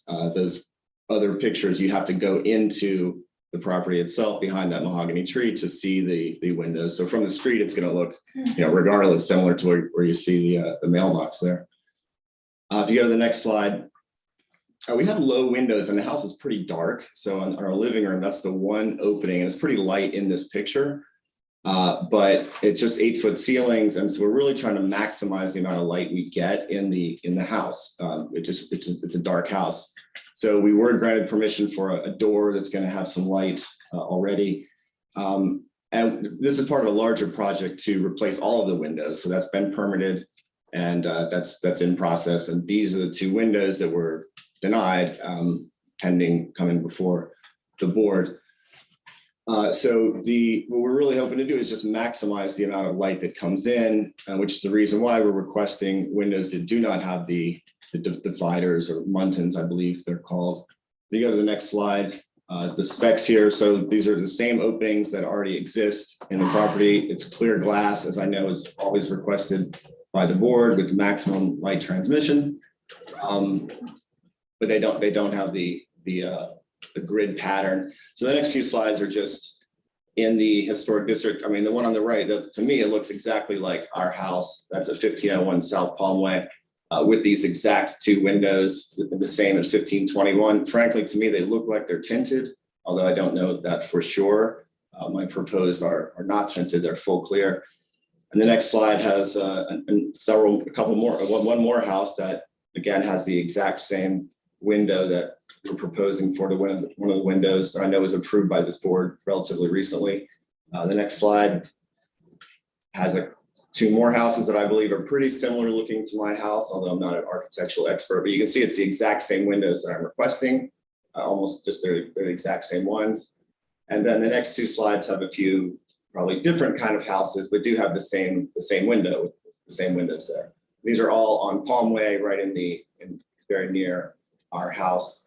And this is the final slide, I think, with some other pictures. If you go to the next slide,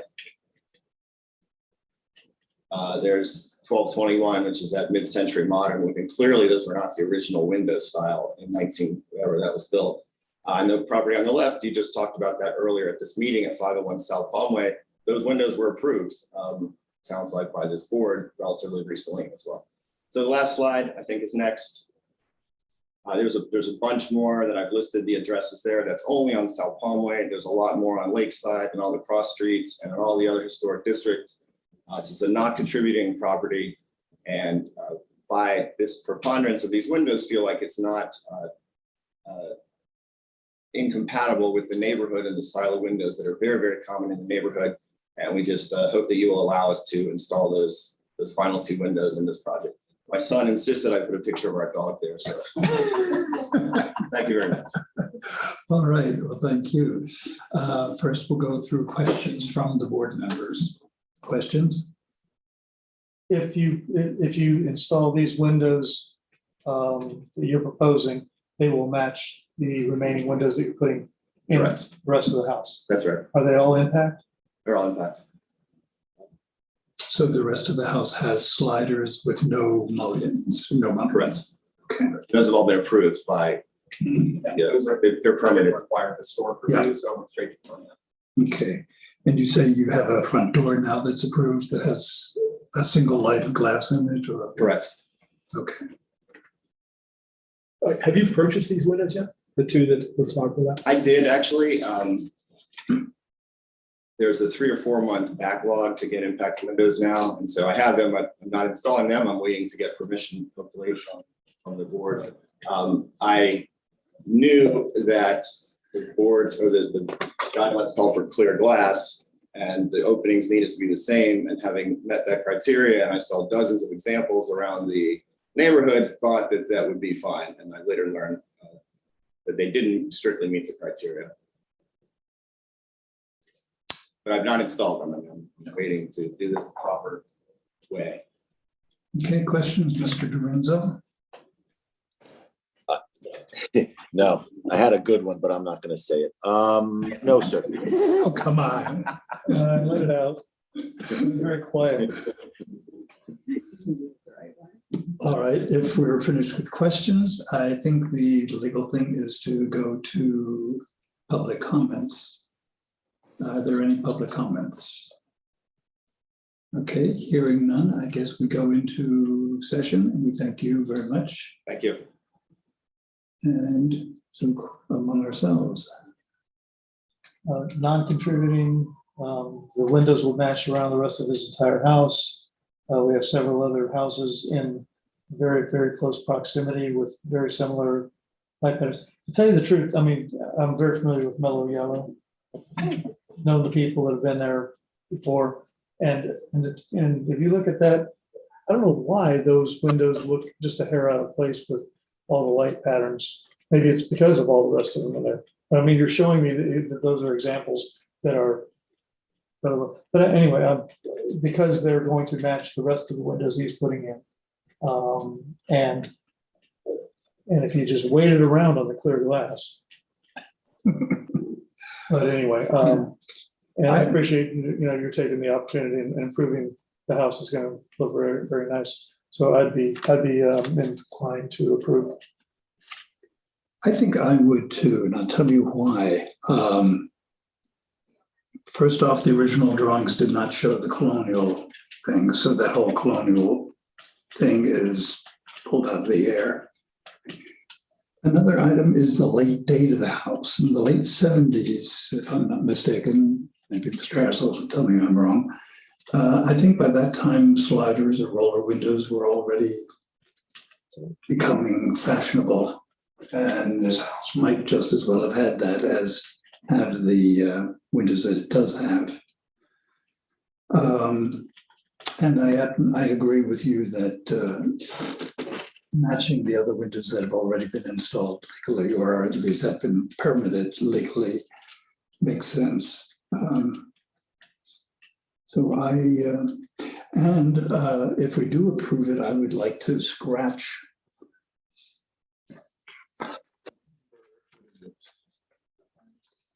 one that says that it can be clear or tinted or whatever it is, and just say that we're approving clear glass. Is that number 4? Mhm. Okay. Okay, those are my comments. Other comments or other discussion thoughts? So it looks to me like, just looking at this window order, it appears that the longer, skinnier one, the proportions, I think, are actually a little better in this than that drawing. The drawing made that the operable windows much skinnier. Is that right? Is this an accurate drawing of the window order? I don't really understand the question, sorry. It's really moot, I guess, because we're going to My drawing? No, I'm looking at the window order from the company that's providing the windows. But honestly, it doesn't really make much difference. Mhm. But the quarter of 50-25 Yeah, it's a little, permits a little more air to get into the room for what that's worth. right. Right, okay, well, yeah, I was just curious about that. I personally prefer the equally sized units in the window, but that is just my opinion. That's fine. I like it. Plate glass window. Don't have any issues with it. No question, no answer. Well, in that case, does someone want to make a motion? Yeah, I'll move to approve this.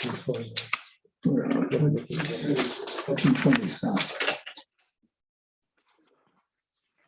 I move to approve HRPB project number 21-00100118 with the staff recommended conditions for COA for partial window replacement for the property located at 1420 South Palm Way, based upon the competent and substantial evidence in the staff report and pursuant to the City of Lake Worth Beach land development regulations and historic preservation requirements.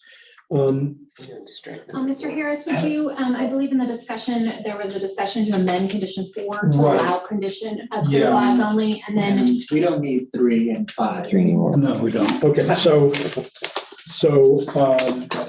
don't see those, but the conditions included the grid pattern, which you're. right, we don't want to do that. but they need to- We don't want to do that. So, Get rid of 3.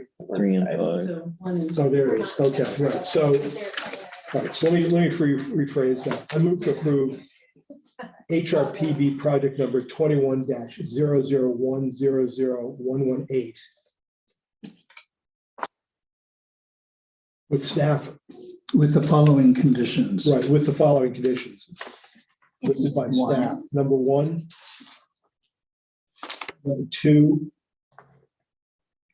Should be good. And then a third condition for clear glass. And then number 4, but clear glass only.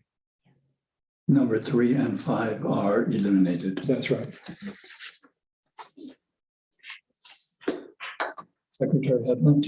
I've got it, thank you. Second. Okay, moved and seconded by Mr. Guthrie. Any additional discussion? Hearing none, all in favor, aye. Aye. Opposed, nay. Motion carries unanimously. Thank you for coming. Thank you very much. Thank you. Thank you. Now we get into the fun item. Yeah. This is the one that eliminates the 70 VFA.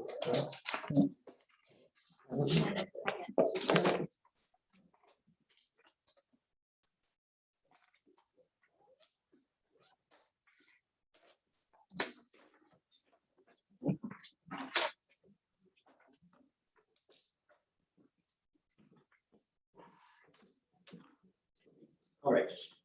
Good evening again. This is Abraham Fogel, Preservation Planner for the City of Lake Worth Beach. I'll be presenting Resolution 31-2021, an amendment to page 198 of the city's Historic Preservation Design Guidelines to allow low peak coatings with a minimum visible light transmittance of 60% for glazing in the historic districts.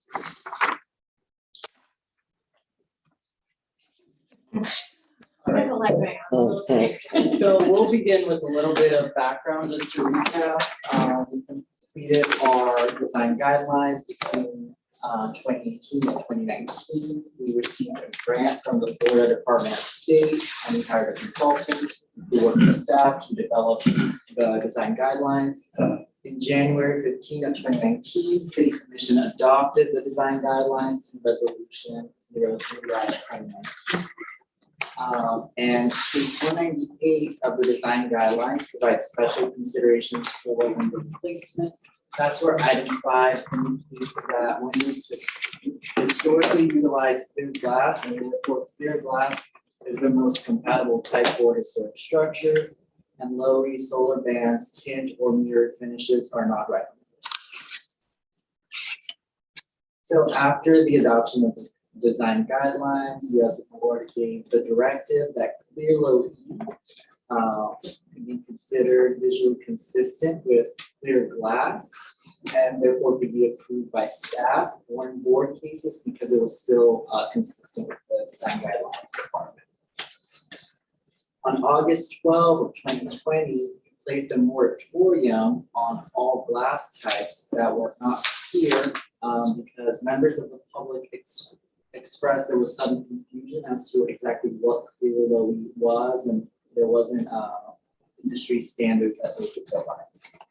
So we came back on September 9th of 2020 with some additional research. We had a discussion. And as a board requested additional information comparing the efficiency of clear glass and glass with low-E coatings. So at the October 14, 2020 meeting, we lifted the moratorium and amended our COA approval matrix to allow low-E coatings with a minimum 70% VLT.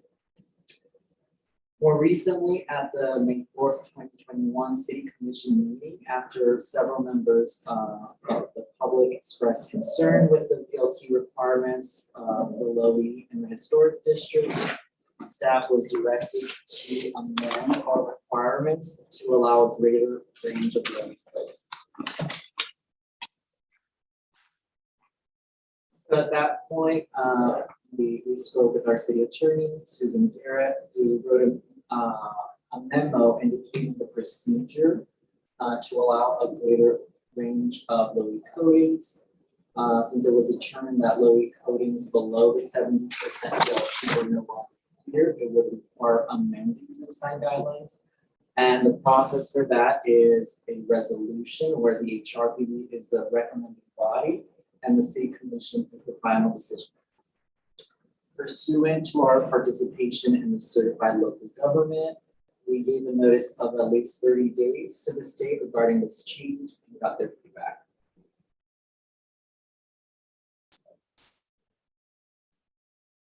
All right, so just a quick recap, since VLT is such a big component of this discussion. Visible light transmittance refers to amount of light that passes through a glazing material. A higher VLT means there is more light being transmitted. For impact glass, it usually ranges from 80% for uncoated glass to less than 10% for highly reflective coatings on tinted glass. There are many things that impact the VLT, such as the thickness of the frame and sash, the coating that is utilized, if there are grids or muttons that block some of that light. The VLT that's representative of just the glazing is an accurate measure of how much light is being transmitted through the glass. As we discussed at the October 2021 meeting, we determined that 70% VLT was still visually clear. That's why it was just a change to our matrix, not our design guidelines. And given the directive from the City Commission to allow essentially low-E coatings that are darker than that, that is what warranted the change or amendment to our design guidelines. So here on the screen, we have what that amendment will look like. We're amending item 5 on page 198. It would read, windows historically utilized clear glass, and therefore clear glass is the most compatible type for historic structures. Windows with applied tint and mirrored finishes are not allowed. Low E is allowed, but the glass shall have a minimum VLT of 60% measured from the central glazing. Glass tints or any other glass treatments shall not be combined with the low E coating to further diminish the VLT in the glass. So the main change here is that it's been lowered to 60%, which would no longer be visually similar to clear. All right, so we did send all of this information to the state, and we got the feedback from Mariah Justice, who serves as the CLG coordinator. She indicated that the proposed amendment to the design guidelines to allow low coatings with a VLT of less than 70% is not in agreement with the Secretary of Interior Standards for Rehabilitation and Guidelines on Sustainability for Rehabilitating Historic Structures. The quote that was utilized is that retrofitting historically clear windows with tinted glass or reflective coatings will negatively impact the historic character of a building. Therefore, the amendment is not recommended for the design guidelines to permit its use on historic properties. So as I mentioned, the HRPB is the recommending body and the City Commission is the final decision maker on this resolution. So your motion today would be a recommendation of approval or denial to the City Commission. That's it. Thank you. Where do we go from here? Just to discussion? You can discuss, yeah, I mean, this is a legislative matter, so it's just open for the board to discuss and then make a motion. All right. Was there any public Mr. comment? Chairman, yeah. that's what I Oh, there was may be saying. public comment. I don't believe we have. No, any. no, we have not had any public comment regarding the item. All right. Who would like to start the discussion? So what are the implications of making this change and going against the recommendation of the state? And the state provided no consequences for going with it, either positive or negative. I didn't hear that. There was no express consequence stated, and there was no, this is something that I think everybody is collectively struggling with in the state.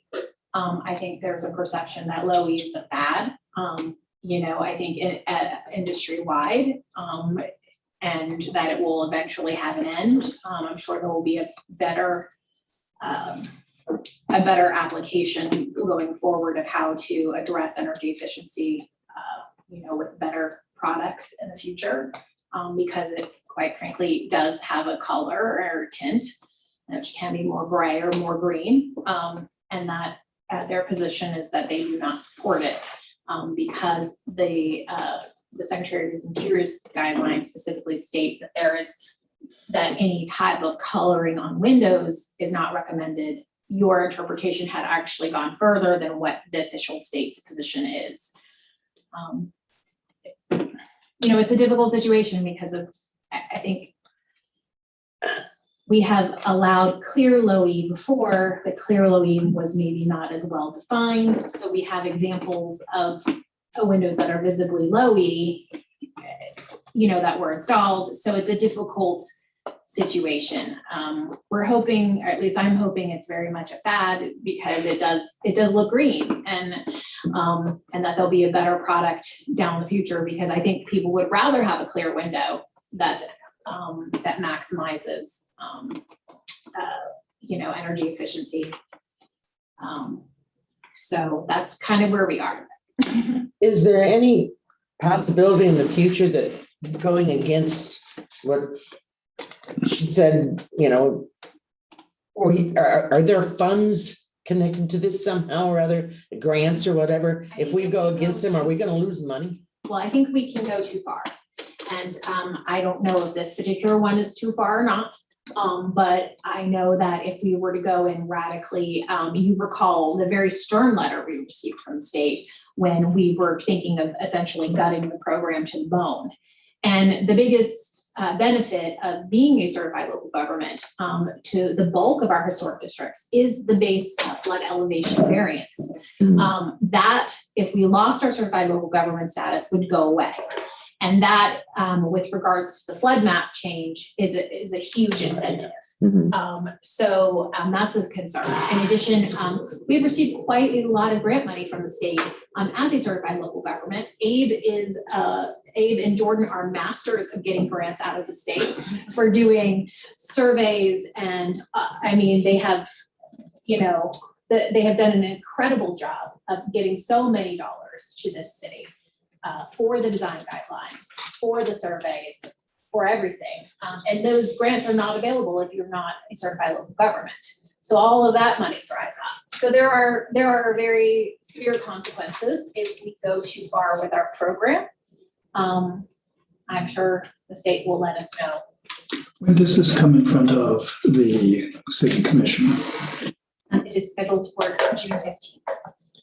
Well, I think we need some sort of a stopgap as far as if we were to entertain changing it, that considering the fact that we've had precedent before where we've had buildings come in and say, well, this is the window that they've had, in regard to the fact that some better solution may come along in the future, I think that there should be something stipulated in there that says that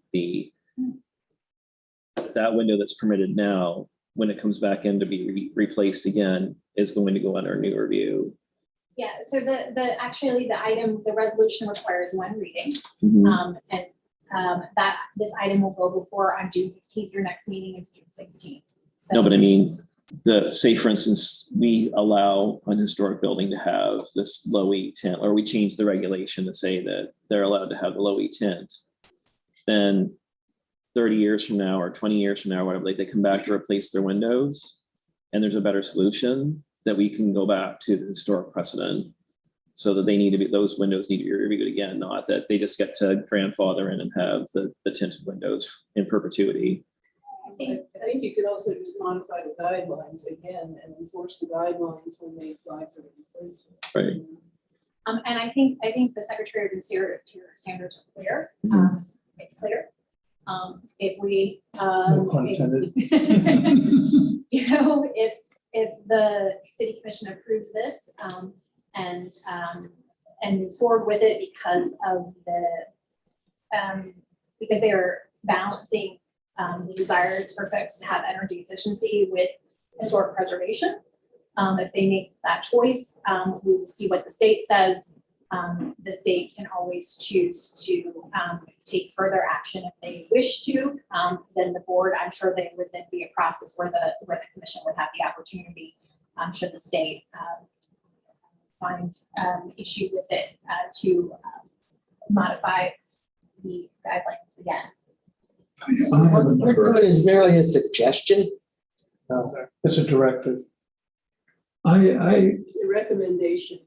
You're talking about the process. Yeah, that's the process. The city is the final No matter what we say, they can make up their No, mind. no, the staff was directed to make this amendment and then present to us for recommendation for the, so as long as we recommend it, they're going to approve it. If we recommend against it, they're going to approve it. Yes.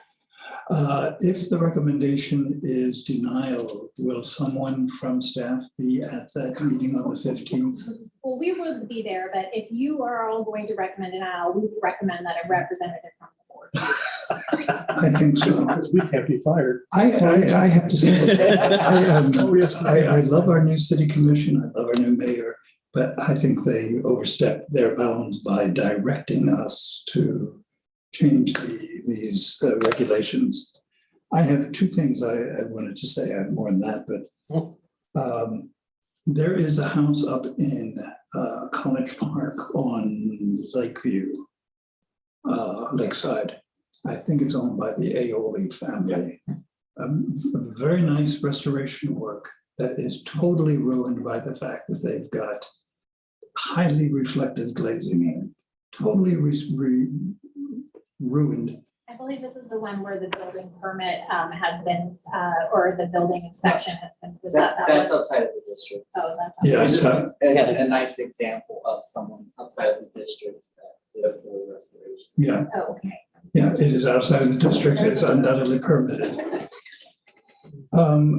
Okay, and then, so I think that would be a great poster child for what not to do. And if we vote for denial, I think that one or two, can more than one of us go to the city commission It's a meeting? public meeting, Mr. Chairman, and you all are invited. Okay, Can we Yeah, make, but numbers. can we make any can be given. suggestions such as maybe sort of like a tiered application where they have to maintain the 70% on the street facing? I will say, when I was talking to Ms. Justice, we were talking about how other cities were, handling this. And we ended up kind of checking on Delray, and we checked in West Palm Beach. Delray's regulation is 80%. When I used to work there, it was 80%, which is more restrictive, basically clear. 80% is clear glass. apparently. So essentially, it's I spoke with Frederique in West Palm. We had a long conversation about it. So they require clear glass, no coatings on the front facades. On the sides and rears, if it's not street facing, they allow multiple different types of low E's, no tints, no mirrored finishes, nothing like that. But they do allow low E on side elevations. Mhm. So I think when the state is kind of looking at this, there is not really a one size fits all solution. What they do is, and it's funny when I spoke with her because she knew that this was a topic because she'd been reviewing our meeting minutes. Mhm. They really look at what you all do, make sure that you are sticking to your standards and that you're arriving at those decisions in a way that is compliant with your own guidelines. And she seemed to understand that that's how you all arrived at the 70% standard, which, they didn't seem to have an issue with that. I always assumed that clear glass would be 100%, so I was amazed to find out that clear glass is 80. 80%. Clear glass is not clear. Yeah. Is that clear? Now, I do have a caveat, and that came in front of us last month. Any house built after, I'm going to say 1980 or thereabouts, quite possibly was built with some sort of a tint. Yeah. So it begins to get a little fuzzy. I really, really, in my mind, feel like we should go back to clear glass, 80% VLT, and that's it for any building older than 1980, we'll say. And now, yeah. And, I had a few minutes this afternoon to pick out my calculator. This last project that we worked with, 1520 South Palmway, I don't think this is out of legality speaking, it was a standard Lake Worth house with 11 windows, and the permitting that we got gave the dimensions of the windows, it comes out that there are 245.11 square feet of glazing in that house. 245 square feet of glazing. If you take the perimeter of that house, 8-foot ceilings, the perimeter of the house, the perimeter walls in total are 1,555 square feet. So the glazing as a percentage of the actual surface area is 15.75%. So there's a lot of talk about, oh, green, we have to save energy. Well, if you only consider the walls, you're at 15%. But how about the ceiling?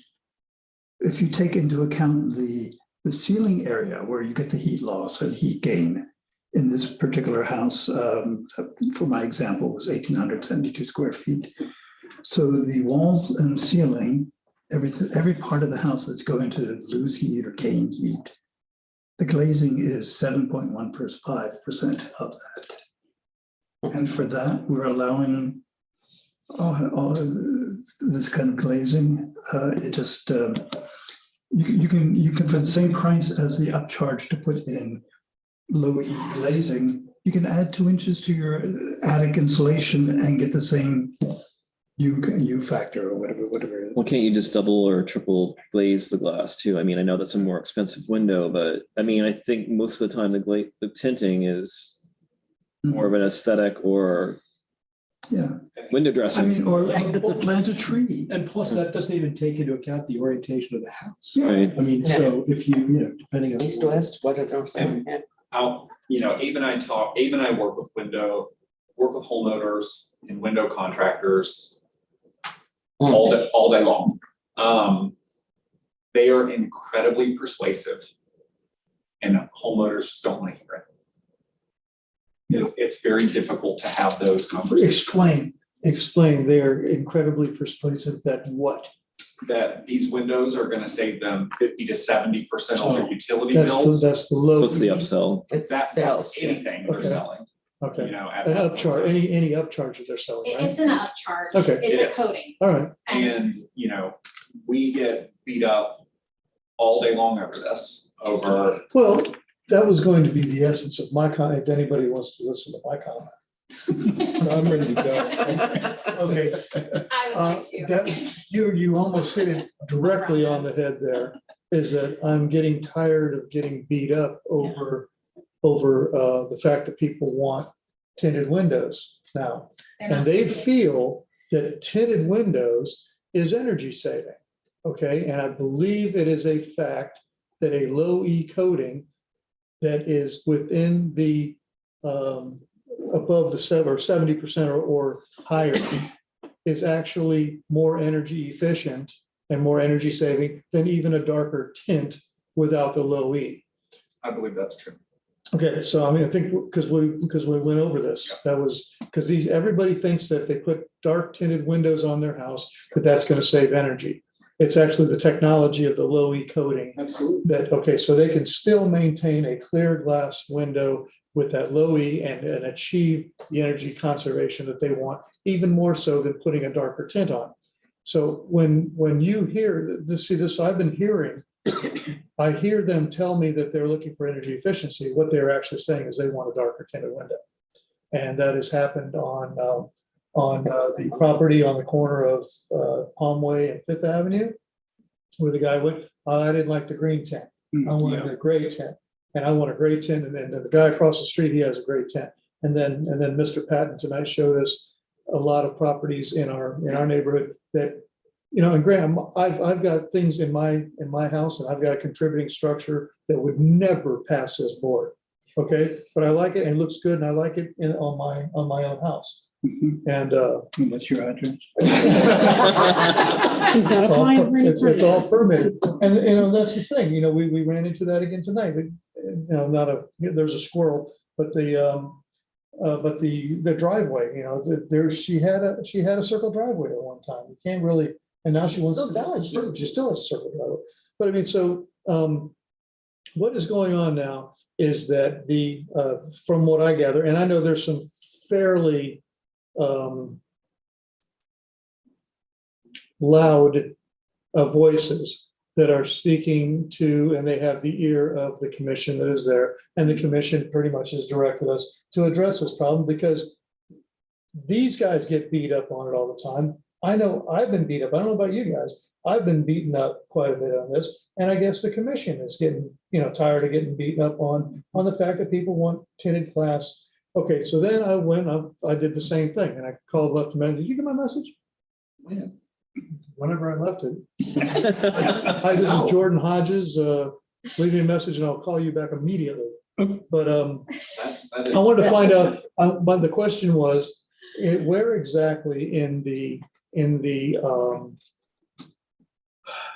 Secretary of Interior's documentation is the actual glazing?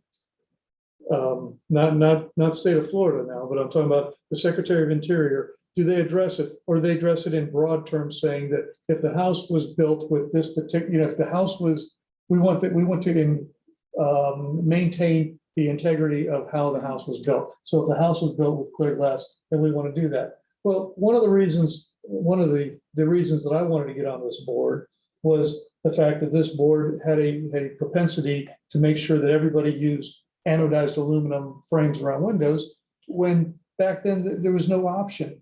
Sure. There was no option for white, nice looking white anodized or powder coated window frames. And they happen to enhance, I think they happen to enhance houses, whether, in certain areas that they would look good, or metal roofs or things like this. And again, we as a body can adjust to technology that comes up. Technology did not allow for tinted windows when these houses were built. And obviously they didn't allow for low E, but so therefore now people are looking at their houses and they're seeing other houses in the neighborhood, and tinted windows are pretty common, and they feel that they're getting energy savings out of them. So it is the will of the public that is bending on everybody's ear, that's chewing on our ears and chewing on the elected's ears. And they're coming back and saying, look, just lower it. My concern, I don't have a problem with lowering it to 60. I really don't. 60, they have the picture up here. Yes, it's a little bit darker. And I'll guarantee you that if we looked at the house on Fifth Avenue and Palmway, that's going to be 60, and the one across the street, and this one and that one and the other one. So, I don't have a problem with the 60, but at what point, my question is, where do you draw the line?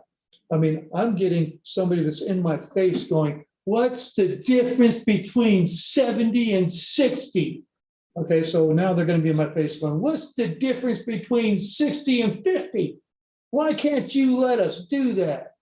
And so we're going to get beat up on that again. So I like having the standard that and then again, they have to come in front of the board if they want to go past that standard. So if we set the standard at 60, the reason that I'm saying that I've heard that 60 is now the thing is that everybody says that it costs you more to go to a 70 low E than 60 low E. Even when we started this, we were in contact with lots of window manufacturers, local salesmen. 70 seemed pretty attainable at a regular price. It's since shifted. I know it's been a short window of time, but a couple window manufacturers aren't really the big ones just aren't continuing it, and it is special order now. Okay, so there's a 60 component. 60 does come. You can still do clear, but 60 seems to be more within the standard.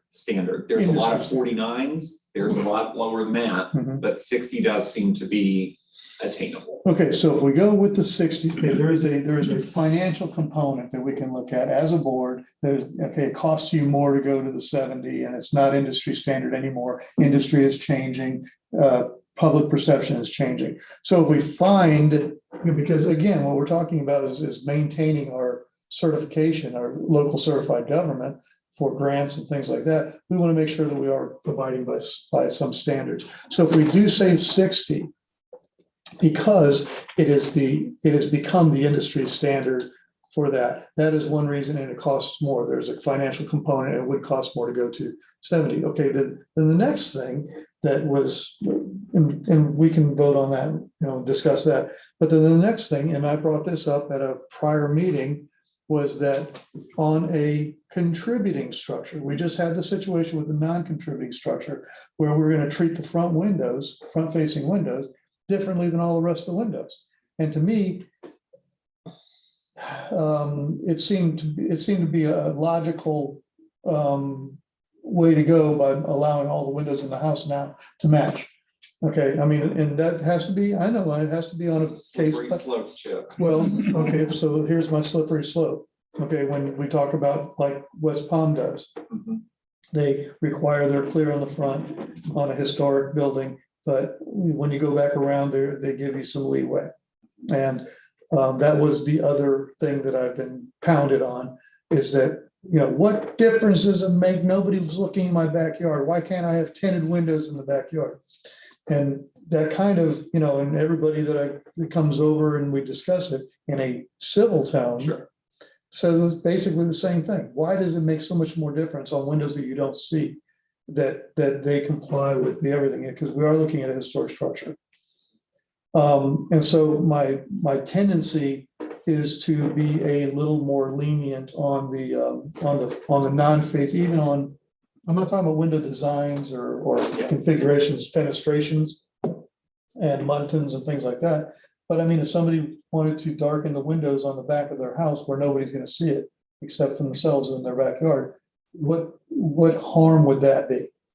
So, and I believe that we as a body, we have the authority to make change, not changes, but to adjust the standards as our public sees fit and as our, you know, and as times change, as technology change. So let me shut up for a minute and see what you all think about that. I think, I mean, if you wanted to make a simultaneous recommend or an alternate recommendation. Which would permit, Well, what we would do is we would record what you said and you could make a recommendation to modify the text presented to you. So if you wanted to say, let's say, or allow the 60% requirement in the rear and on the sides, not visible from a public way. But the issue is that one of the folks who was concerned in South Palm Park, their rear windows are actually visible from the right of way, which is why we didn't kind of go that way, because they were one of the folks From the backside, in other words, because they had two frontages. they have two frontages. So that's, so in that sense, that is why staff did not propose it in that way, because that particular person was one of the reasons why the amendment got started. So it would be, you know, Can we dictate by primary facade as opposed to front and back? we could do that. You could say by the the visible primary facade or front facade. Mhm. Which would have the 70% and then the remaining could have the 60%. Is that gonna bother you, Jordan, as far as your grants are concerned? I'm going back to that. Sure. I will say that anytime a certified local government status is threatened, there's a probationary period. So it's not something that would ever be, you know. So we can backwalk. I don't know. But I would say that they did make a recommendation not to approve this. Because they found that you all reached this conclusion in a logical and just way. I don't think that they necessarily would, you all did the research on your own to figure out that 70% was clear. So they're kind of holding you to that.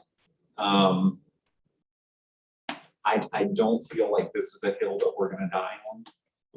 But Mr. Dorinza, did you have a comment or a question? Well, just to clarify, this has all come about because of one squeaky wheel in our historic district? Four squeaky wheels in a city of 36,000 people. Okay, maybe 6. You know, I mean, we are the Historic Preservation Board for the city of Lake Worth. State of Florida gave their recommendation, and, I just have a problem with it. I just do. Clear is clear. Am I clear? Very. I believe in clear glass all around. It's the only way not to have a slippery slope. I mean, I just think the ratios that you just very quickly put together indicate that it's not that big a deal. Yeah. You know, I mean, we're talking about historic houses. We're not talking about very modern houses with large expanses of glass, where obviously it makes sense. This 1420 South Palmway has two large 8x12 sliders in the back. Right. But that's what And even so, it's, as part of the envelope, windows are 7.15%. right. And the emissivity is it's because we're trying to keep the cool air in. You know, we're trying to reduce the amount of actual heat gain coming through the window. So you can do that at least somewhat efficiently just with a window, if you want to do it. I mean, you are going to get some heat gain on the inside of it, on the inside face, but it's not going to be the same as if you're heating up the whole floor or heating up some kind of a mass. And it's It's still going to gonna be better radiate back than- out. Yeah. It's likely gonna be better than whatever you're replacing. That's why I think that it's less about the energy savings. Because we allow staff to approve low E. Sure. Right now. They don't need any approval. They want tint. They want tint and they want tint. And it's because I believe tint is energy saving, so I want tint. I want tinted windows. I don't want people looking in. I feel it gives me better privacy inside. I don't think this. Okay, and that is what they want. So I don't think that they'll bring up energy conservation on that. I don't believe that is the real main reason. I think they want the aesthetic look of the tinted windows. And the thing is that everybody's getting beat up on this thing. And if we side, and we're not doing this willy-nilly, siding with the public because one or two, because 6 people, Bob, or it's actually a lot more than that, because I've had a bunch of people talk to me about this. And, in a city of 36,000, well, guess what? Move outside of one of the historic districts and you can put anything you want on. You can put. No, I agree with that. But Yeah. we are a judicial board and we do have guidelines and we follow these rules the best we can. We have an awesome board. And I just don't feel that you have a new governing body. And, granted, everybody gets their ears chewed. Believe me, I'm out every day like you, Chip. I get it too. But there are standards and guidelines and rules and regulations we should abide by. And if we establish clear is clear, like the state of Florida, I believe clear is clear. Down the road, if you want to do like West Palm Beach and the sides and the back and what can't be seen from a major road or from the street, fine. But right now, we've established clear is clear for over a year. I disagree with, I want to go against this. Well, if we, as a board, decide to recommend denial to the city commission and they do whatever that is that they do we want to just say denial or do we want to go off the deep end and make recommendations as part of that denial? If we make recommendations, like you said, slippery slope, we're going to have everybody and their brother in here asking for, well, coming in front of us, asking for something else. Can we do this? Can we do that? You let the guy up the street do it, so why can't I do it? But that's what we're here for. We are here to grant relief for when something doesn't meet the criteria. In other words, they bend the rule. I understand that. I do. I don't know. I just disagree with the recommendation. I think most of us do agree with the recommendation. What is staff's opinion on it? I mean, how does staff feel about going against the Florida Department? I would say don't give them an opposition against their bosses. Yeah. I won't do it. I'm just saying. But the question that I've got, and I posed it to you, and I was hoping you were going to get back with me sooner, but I wanted to find out, does the Secretary of Interior address glazing? So the 10 Secretary of Interior standards that we see most often, no, there's not an individual standard that references glazing. But there are supplementary pieces to the Secretary of Interior standards. There are preservation briefs that are put out through the National Park Service, which are done, on how to tackle specific issues and under the preservation umbrella using the Secretary of Interior standards. So this portion was pulled out of Secretary of Interior standards for rehabilitation and guidelines on sustainability for rehabilitated historic buildings. That is what that is pulled. No, I understand. Okay, and I hear you there. Okay, and this is state of Florida. State of Florida. No, this is Secretary of Interior. So she's quoting a supplementary piece of the indicated that Secretary of Interior Well, standards. well, hold on a second. It says there that the state certified, the Florida Department of State Certified Local Government Coordinator indicated that the proposed amendment, go on down, and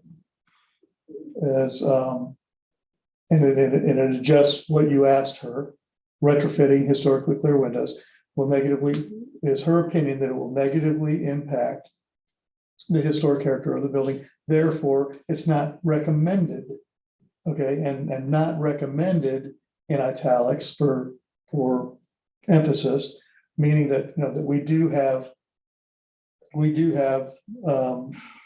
even though they don't recommend it, we have reason to believe that, or if we as a board believe that there's a reason that we should go outside of that guideline a little bit or adjust it, or whatever. I believe it gives us a wide berth, not a wide berth, but a berth to, It's actually to the address it. interior standard, Secretary of Interior standard is a way of saying no.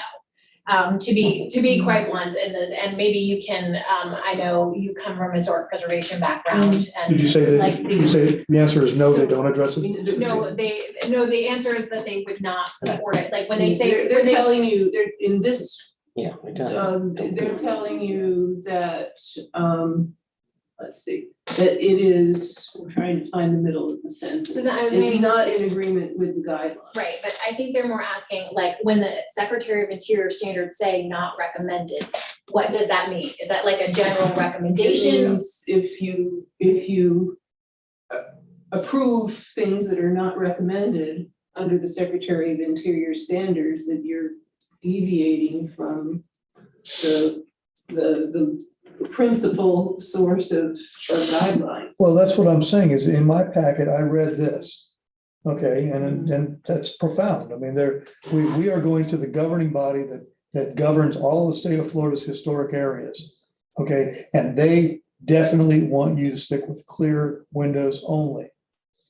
I've told everybody that chews on my ear that this board has gone over and above that to allow the energy saving low E coating. Right. Because it maintains a clear facade on there. So that, and again, this is why I come back with, it's not energy savings they're looking for. They want window tint. Mhm. And, I got a question.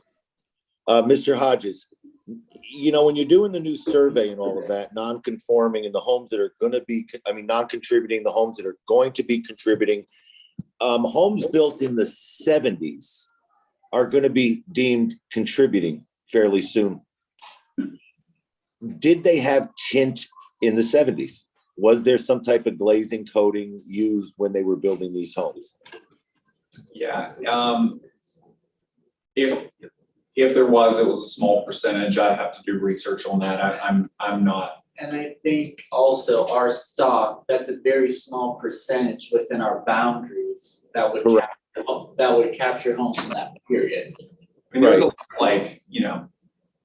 I can think of a couple properties that use like an amber glass, but it was also like a textured glass. It wasn't really, Yeah.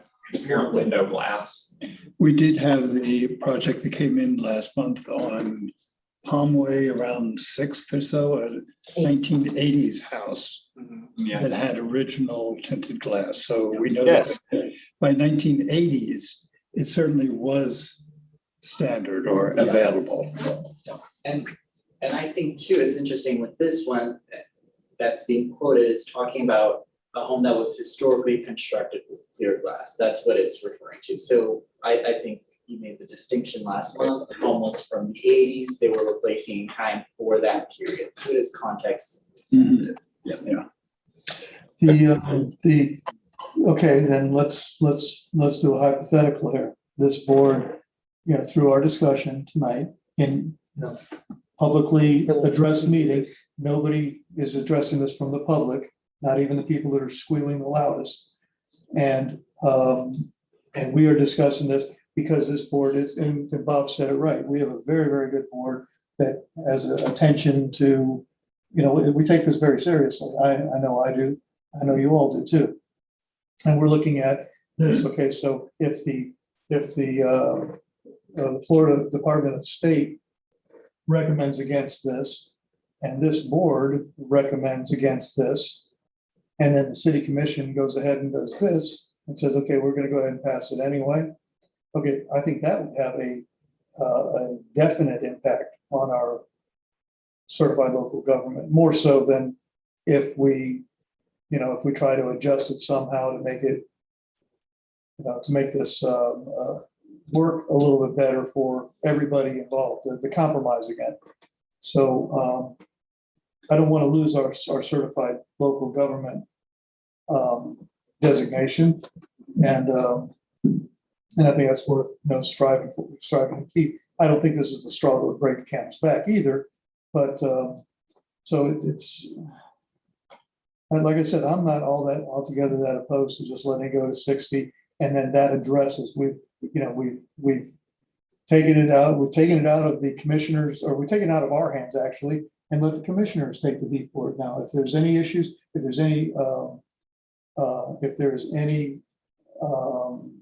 retribution from the state, it's not going to be on us because we wanted to maintain it. It's going to be on the city commission. I agree. I think that if we vote a simple recommend denial, and if some of us, I'm willing to go to the commission meeting next week and press our thing. If the commission does agree with us and can the entire ordinance, then we continue on as we have been with 70% is acceptable. And if people come in with 60%, the answer is no. If they want to pay the extra and find a company that actually does 70%, they're okay. And that's for all windows. So our current ordinance appears to be acceptable to all of us. And let's just hope that the commission agrees with us. I'm going to disagree only to the extent that that we have found, and correct me if I'm wrong, we have found that the industry standard now for the low E tint brings it in at 60. That's the industry standard and the cheapest. So yes, you can find 70, it's going to cost you more. So there's that financial. Or you can go to clear and it cost you actually even less. save less, but we are. If you all wanted to split the baby on this, which is never a good thing, let's, they say a horse by committee is a camel. So if you wanted to allow for the 70% standard to remain for the front facade and then recommend the 60 for the rear or the not primary facade, that might be something that might be more amenable to the state, as Delray Beach has kind of a similar, West Palm Beach, I apologize. West Palm Beach has a similar thing already. So, Aaron, I think, why can't you clarify that as to what's not visibly seen by, from the street rather than side and back? Because there are houses that, you can see the side.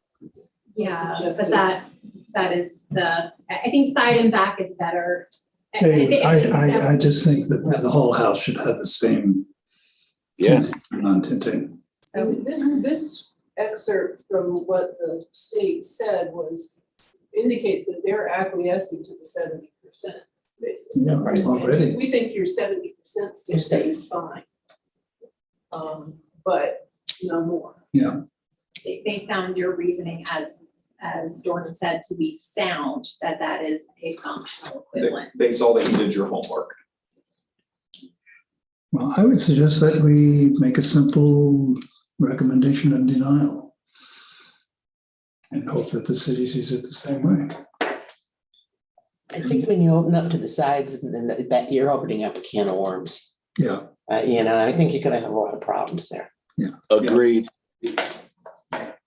And I mean, on this last project, you were the one who said, well, they should all be the same. If there are sliders on the side, they should be sliders in front. Well, And the whole house matching. should be matching.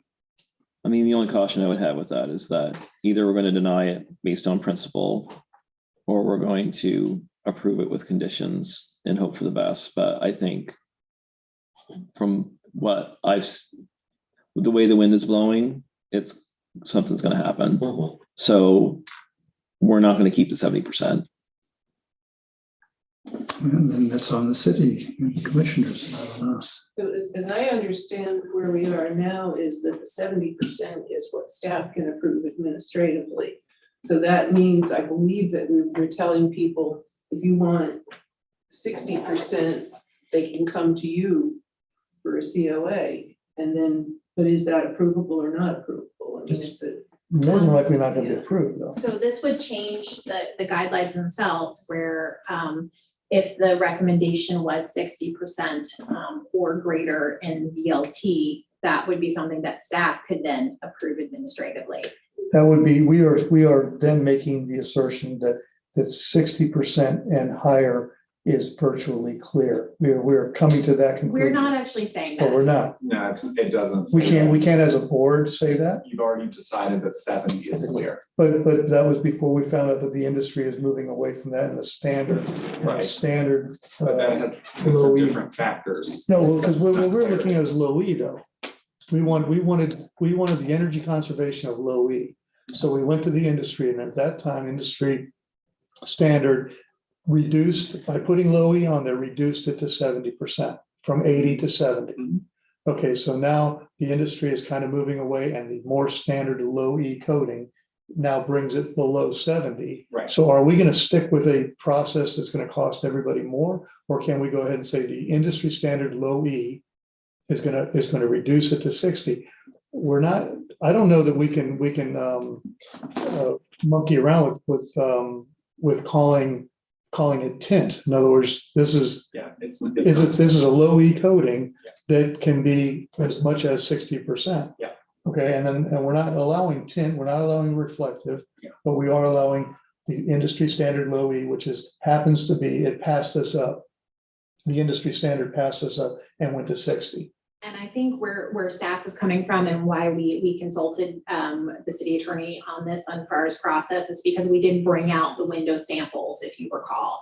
And we showed the clear sample, and the 70% was really pretty quite close to that. And then you all made the determination that the 60% or the next one down was a little darker and really had an appearance of a darker, more distinctive color. And then as a result of that, really staff felt, and with the guidance of the city attorney's office, that the only way to allow the 60%, kind of looking from our perspective as well as looking at how dark 60% is, it really is difficult to pass the straight face test and say that is fully clear when it had a distinctive tint. So Can you put that? Oh, you got it right yeah. there. So in consulting with the city attorney, it was clear when you remember we brought out the windows and we did all of that. So what we felt was that the only way to really allow, per the direction of the city commission, was to amend the design guidelines to make sure that administratively we were in a secure position if we were going to allow that administratively. Right, because the guideline standard is clear, then you were authorized to amend, to revise the what's it called, The matrix. the matrix. Because based on a finding that it was essentially clear. Had you not concluded it was essentially clear, you wouldn't have been authorized to change the guidelines because.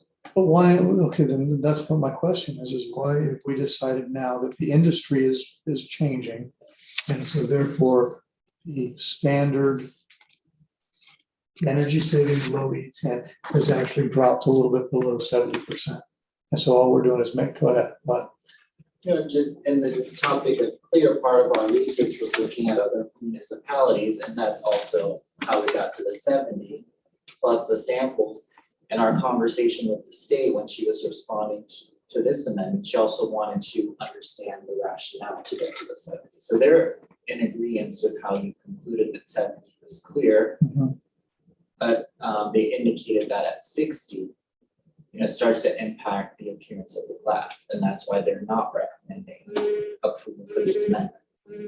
So based on your previous findings, below 70 is not clear. Now, the industry has changed, but I wouldn't say their driving force is clear glass. It's, energy savings, energy code.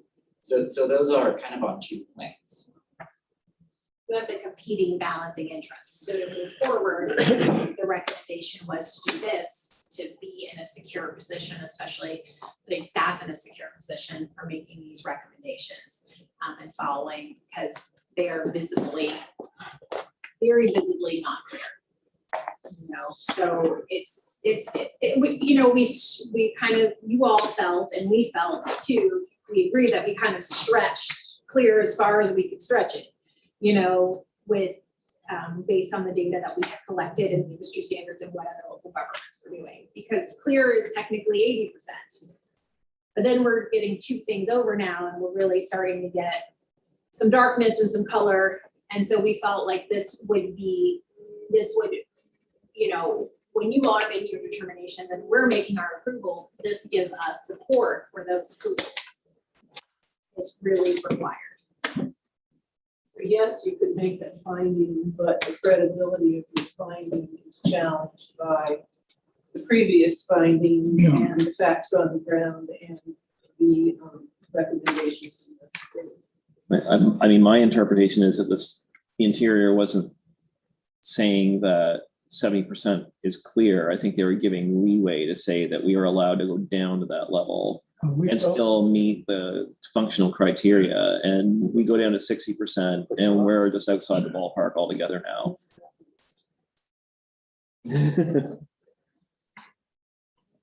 Well, I would suggest that we just recommend denial if someone wants to make that motion. Does someone want to make a motion for denial?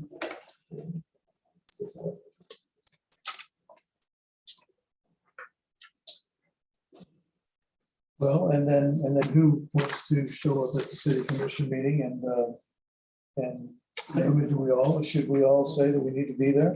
I will go, and I would hope that others will attend Tuesday night's meeting. If you all wanted to as well, maybe speak to after you make the recommendation, especially if it's going to be a denial recommendation, maybe contact individual commissioners for why you made those choices and your thoughts on that. That might also be another way to have those conversations as well. Okay, that's a good point. All right. Okay. Mr. Harris? Yeah, I'll do it. I move to recommend denial to the City Commission of Resolution 31-2021. Amend page 198 of the city's historic preservation design guidelines to allow low E coatings of the minimum visible light transmittance, BLT, of 60% for glazing in the historic districts. I second. Motion by Mr. Harris, seconded by Ms. Fox. Should our motion address the fact that the reasoning behind this is that it is not recommended by the state, but I know it is by reference, but should we make that as part of the motion? It's a legal requirement that you do it, but you're free to do that if you care to. It's up to you. Well, let's see. I think if we add something, it makes more sense because it shows that we thought about it and it's not just kind of a capricious decision. So.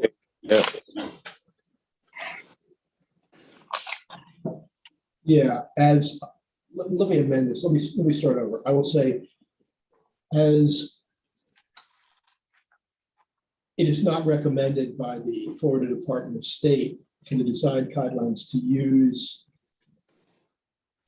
low E glass with a VLT of less than 70%. I move to recommend denial to the City Commission, Resolution 31-2021 to amend page 198 of the city's historic preservation design guidelines to allow low E coating with a minimum visible light transient VLT at 60% for glazing in the historic districts.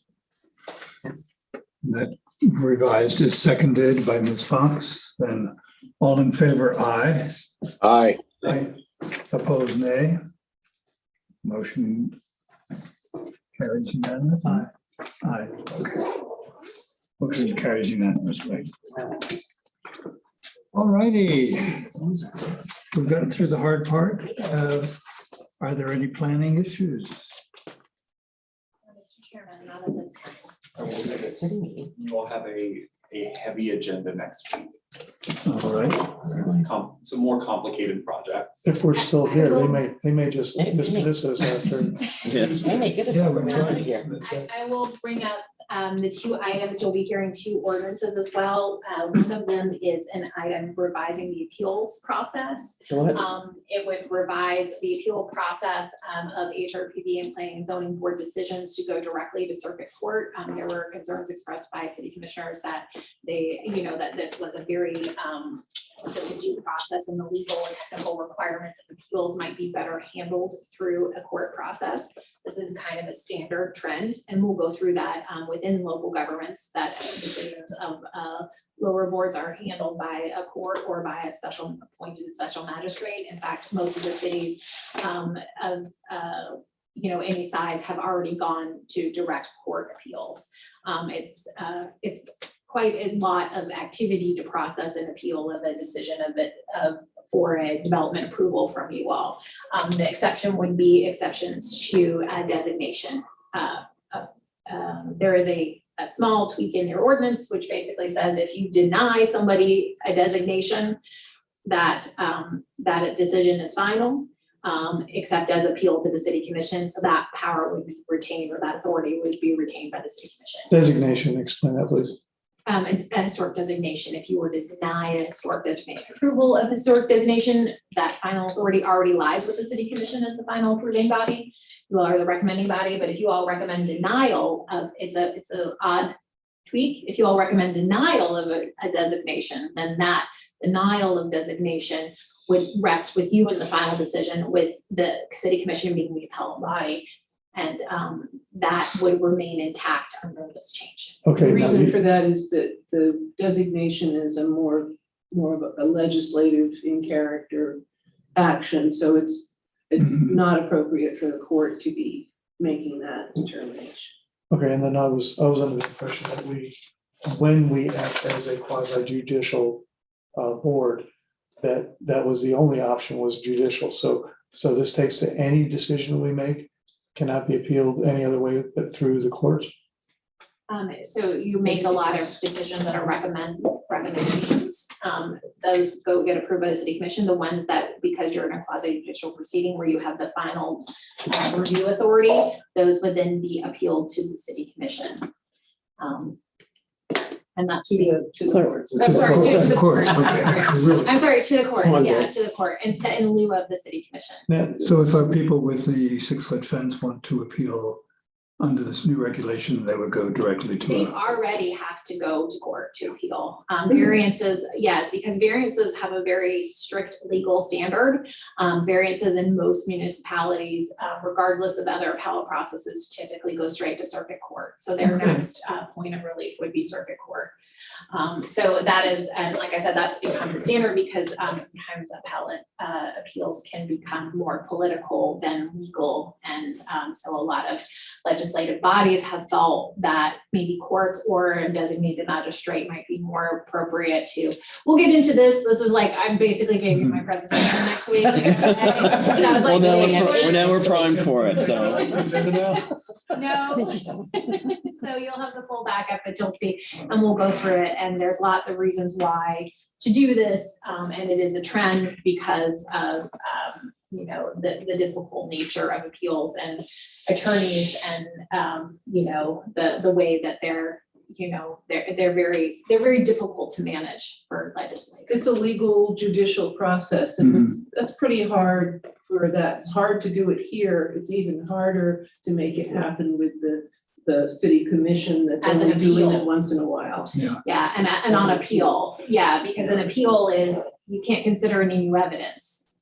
So it's only what the lower court, so they We can, made a mistake somehow in our judgment. well, it's not even that, it's if you did not, the standard's very high, it's substantial competence. It's arbitrary and capricious for your board, and it's, And importantly, has to be based on the record that was developed below. So that's pretty hard, a pretty difficult thing to put on the city commission, I think, Yeah. because they're already, hearing and about it. arbitrary and capricious, that's a high, if I'm not wrong, Susan, that's a pretty high legal Yeah, I standard. described that, that's like the rule in football for reversing the referee's call. It has to be absolutely clear that there's no way it could go the other way. So it's a difficult process. So we're going under the hood. Yes, so the other item, which is a floodplain ordinance item that's gonna be moving forward, it's actually, FEMA has said that we are required to adopt this or we lose our current CRS rating and our flood insurance goes up 10%. And it has zero impact on our city, and we'll get into that. It's about raising of mobile homes. Mobile homes we never adopted it because we don't have any mobile homes in our floodplain. So we have to adopt a rule basically that has no applicability to our city. But if we don't adopt it, then we lose 10% on our flood insurance discount.